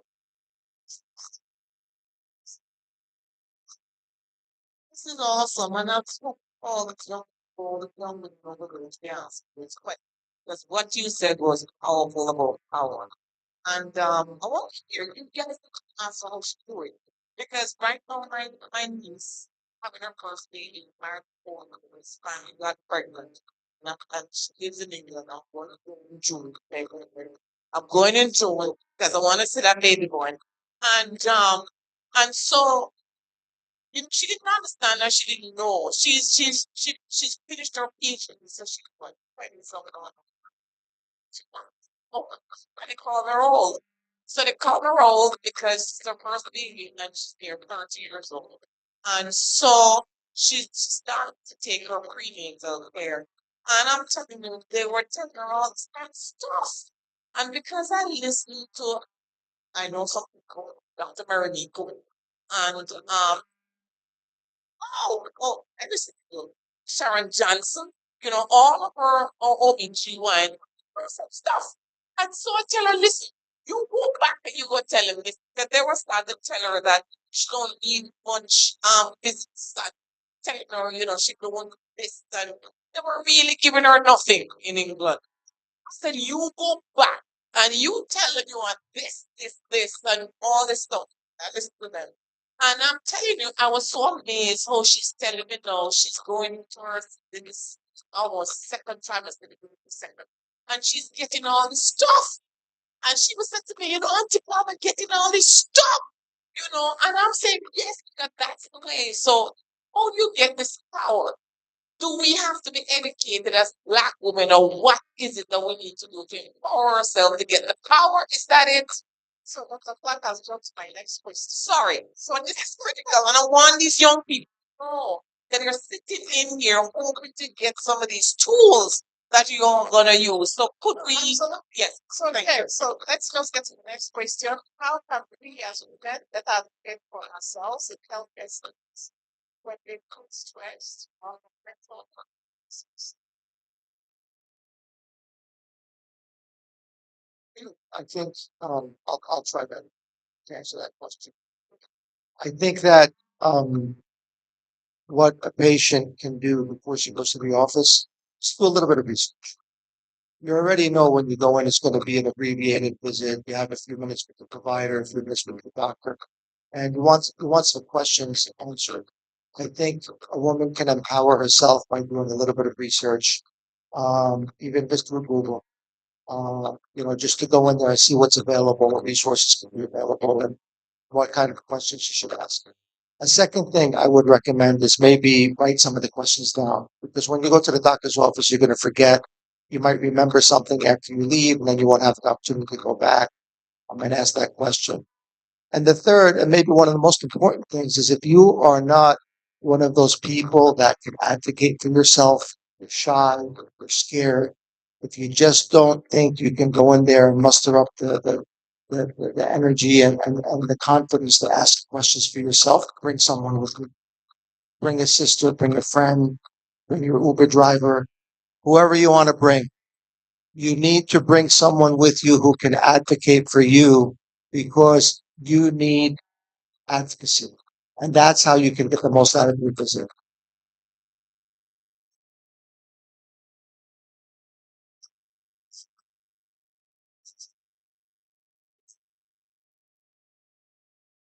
Well, um, you know, when you're depressed or you're emotionally scarred, but you don't have the energy to really express what's going on. And sometimes you see first, like if someone comes in and they're persevering, they're all over the place with their conversation.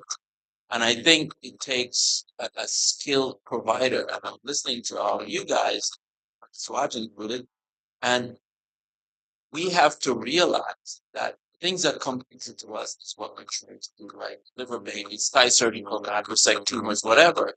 But it's that other part of our training that we need to follow on, which is to say to yourself, everyone who comes before me, have a mental health, and ask, especially when you see the behavior is extreme, right? Just ask, right? What is going on? What's your family? And you can start by making it general, and you'd be surprised how quickly people open up and start having those conversations. Wanted to say that because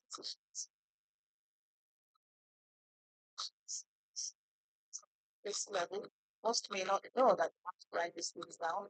But just doctors get questions really, or ask the basic questions. So thank you for that answer. Does anyone have anything else to add? Right, so let's move on to the next question. Which is my favorite, role of what's the role of students, especially in our community? Patients coming with mental illness or have not what to say or how to approach it. So how do we go to this issue?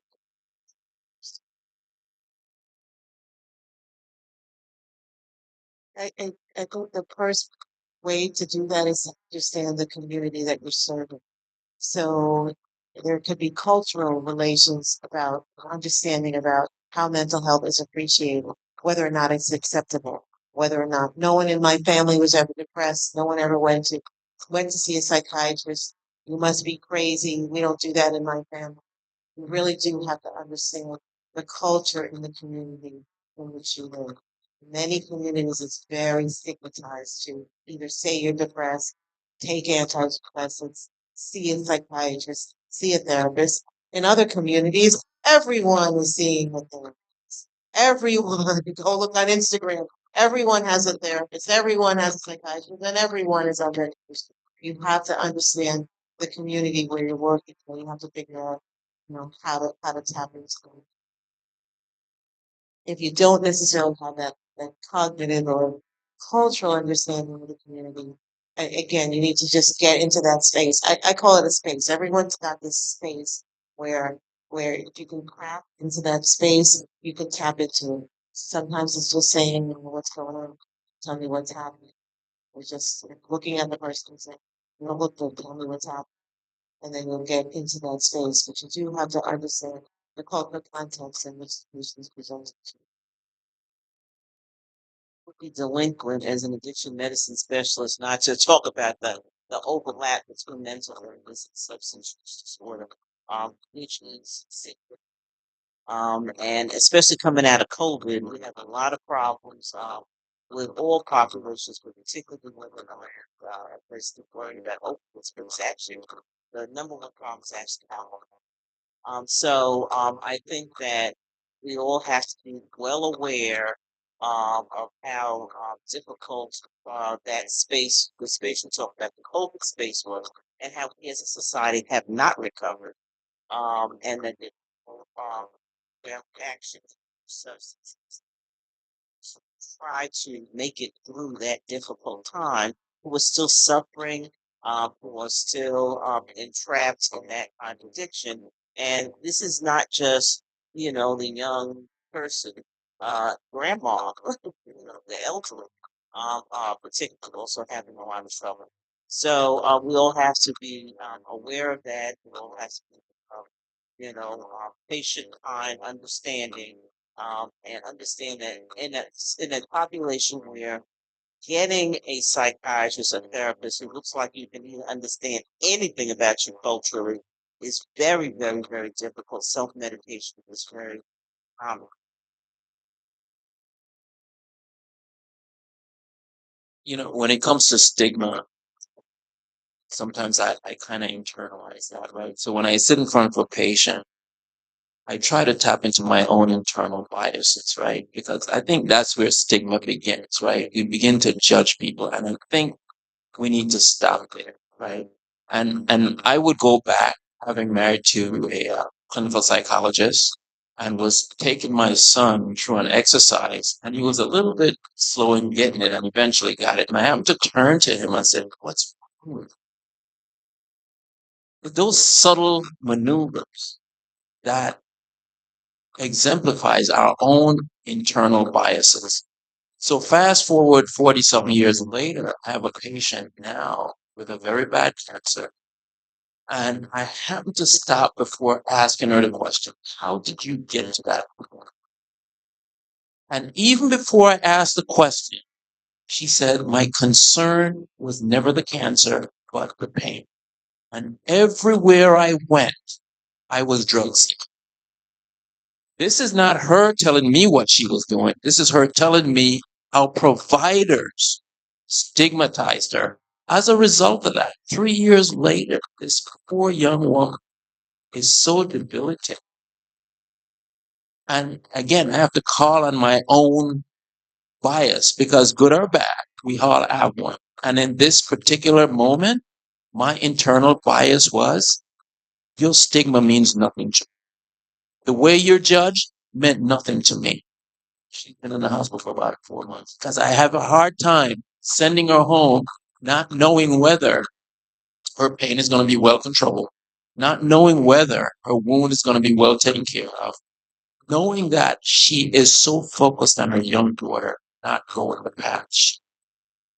Right. So I think we all have to, when it comes to stigma, we have to all reach into our soul, recognize our own intrinsic biases, put those to the side, and just see that person in front of us as an unformatted disk with issues that you just need to clean up, and just work with them.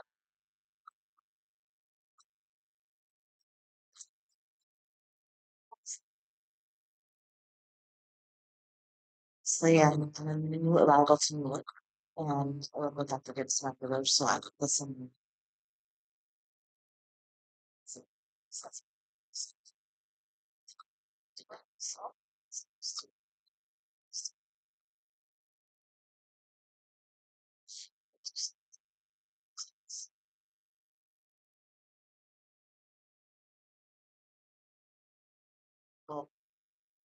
I think that it's a tough road to walk alone when you're overwhelmed and stressed. And I think the first thing to do is to open up to your family, to your friends, and just have some honest conversations and see if you can get some help, from your family and your friends. And at some point, if you're unable to overcome some of the feelings of stress and anxiety that you have, then the second thing I would recommend is to get professional help. Is to go see your PCP, go see your doctor, go see your OBGYN, and don't make an appointment for a routine pap smear or make an appointment to have, a complete physical. Make an appointment for your mental health. And if you make an appointment specifically for that, then the time will be spent discussing that. And I think that if you can do that for yourself, you will have some progress, you will improve. And those are some of my recommendations. I'm gonna say something that's completely different and you'll give you a little pause. When people are overwhelmed by stress, the first thing I ask them to do is one thing. What's that? Mind your own business. A lot of this stress is from other people's stuff that you cannot control. Everybody repeat after me. Mind your own business. Start there, and then you can start to get control over your. This is one. Well, I think for many of us, or even the younger people in the room, there's that stress from social media. You're supposed to look like this, like Dr. Sawaja said earlier today. You're supposed to be like that. We're comparing ourselves. Our bodies are supposed to be like this. We have to take 20 pictures so we can get the one good one before we post it. Raise your hand if that's you. Raise your hand. So yes, there's a lot. There are a lot of stresses, and so yes, reaching out and speaking to someone and letting them know how you feel is important. But also be a listener. Because to this day, in my heart, I had a coworker who used to say to me, "I'm so overwhelmed," and it didn't connect to me until she completely deteriorated. It didn't connect to me. Years later, I look back and she kept telling me. She kept telling me, but I wasn't listening. So we do have to listen to one another. And then there's a large body of literature that supports that connectedness improves our mental health. So what does that mean? Whether it's that you go to church, that you go to, belong to a religious group, that you belong to a book club, but the more connected you are, particularly as you're aging, connectedness, social connectedness improves your mental health. So there can be a lot of comparisons, but you really do need to stay socially connected. You need to do, as Dr. Szilagyi said, reach out, let your provider know, seek mental health, just ask for any kind of help. There's online groups, there's support groups, there's direct providers. I mean, care can be at the level of a support group, or it can be at the level of an individual provider, or it could be in medication, it could be hospitalization. There can be so many levels of mental health improvement, but connectedness and having a community. There's really a lot of literature on that. And I think the pandemic put us in a place, particularly for young people, where they were isolated. They were not connected. Many people went through adolescence without being connected to others, not even learning how to pick up the phone and talk to someone, just relationships, having difficulty in interpersonal relationships. And I'm not saying that that's because I didn't get to meet the greatest guy out there or the greatest gal out there. It's really connectedness and having those social skills, and so community. And lastly, I would just say also self-empowerment, like learning to say no. So that Rose says, mind your own business. And I say, learn to say no. Someone's asking you something. Part of the stress is to say, you know what? I can't do that right now. I'm not available. No, no is an answer. And sometimes you have to practice saying, recommend you all stand in the mirror, practice saying no. I'm gonna say something that's probably very similar on this spectrum, which is learn what you're hungry for. This is not medical advice. This is advice from a woman looking down the big birthday coming up. I think many of us work where we serve other people, limited on this panel, and we serve our children and make sure our families are running. And sometimes I think we don't notice we didn't enjoy or that feeds us, or what you're really looking for, or what gave you a moment of peace. So, what I think has helped me in the last 2 years to notice what gave me that moment of joy. And sometimes it's something, I don't know, knitting, watching Gregor's Bake Off. Maybe that's just me. Um, I think it's been great in this. So that's enough. To serve anybody else. Maybe that's okay. That's for me principle this last year or two. That's not.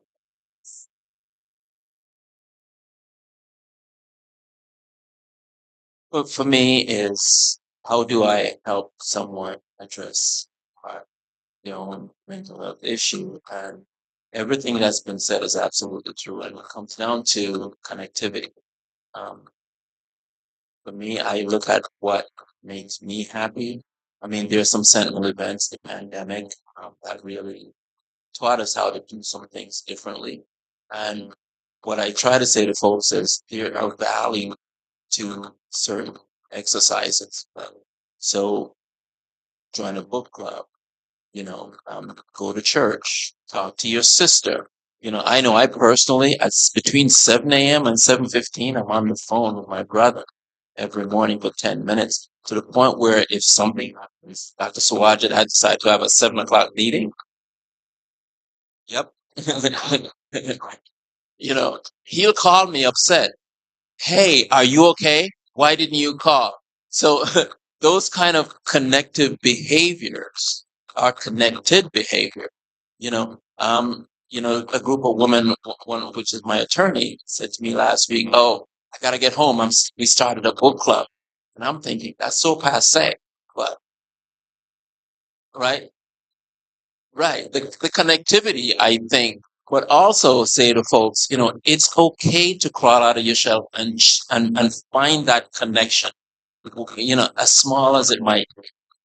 And simply put, I often say to patients, sometimes even just to have that cup of tea that you like, just have it. Holy, does everyone have a question?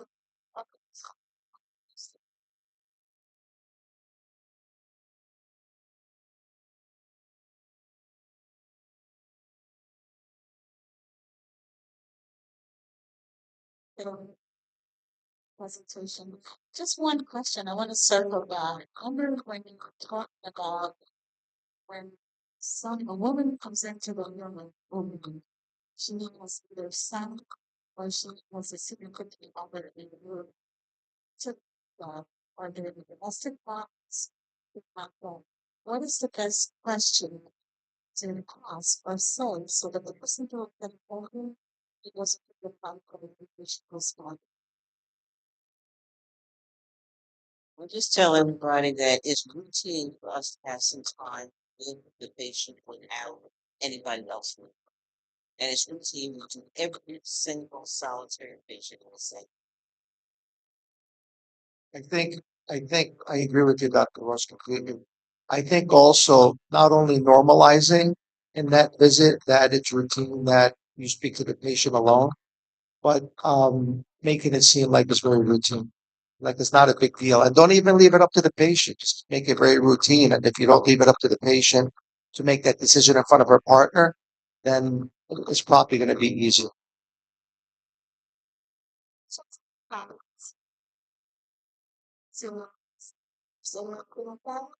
should reach out to the patient.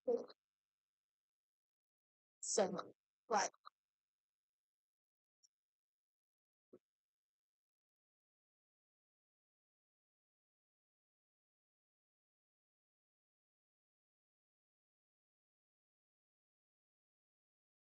No. Big guy.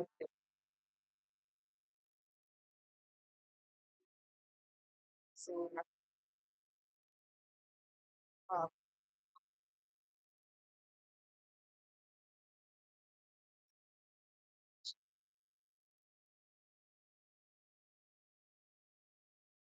so what are the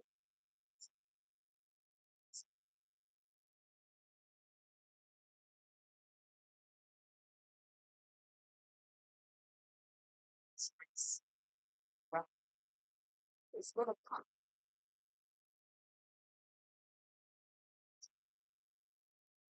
Up, it's gonna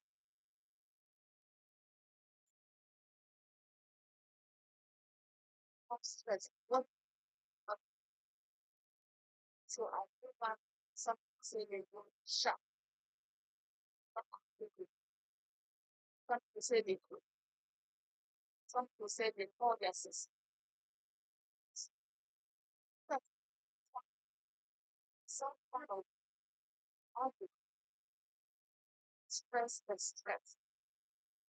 Confident that having a good that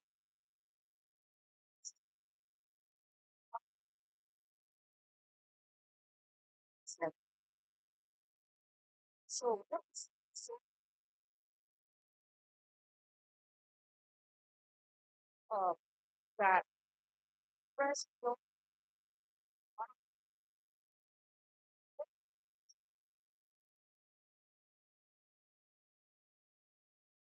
some for you.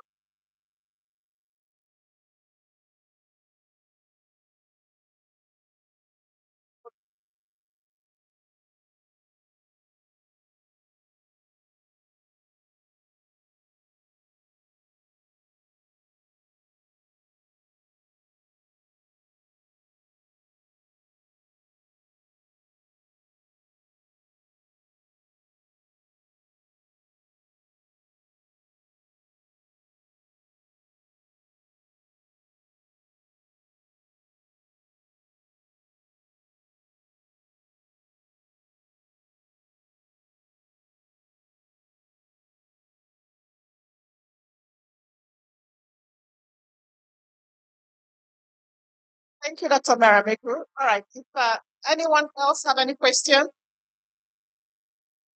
right. So just one more question before we wrap this up.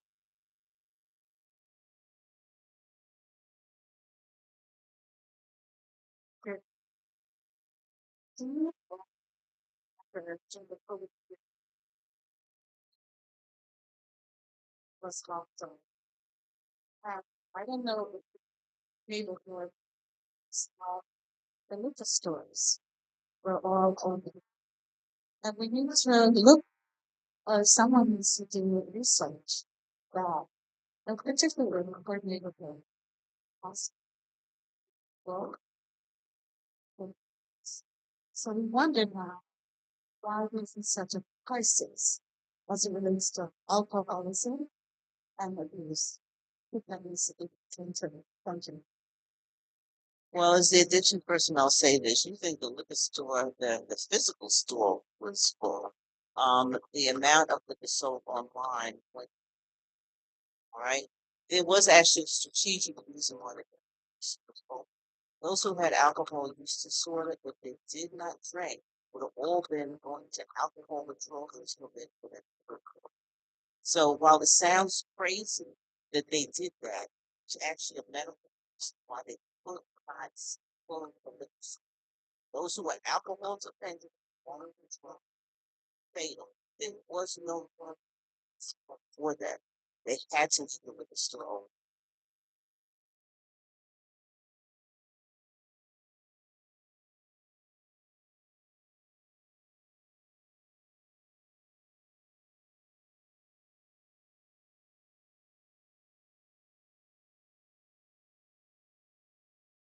Question. All right. Well, please give a round of applause to our panelists. This was great. Thank you so much. Thank you.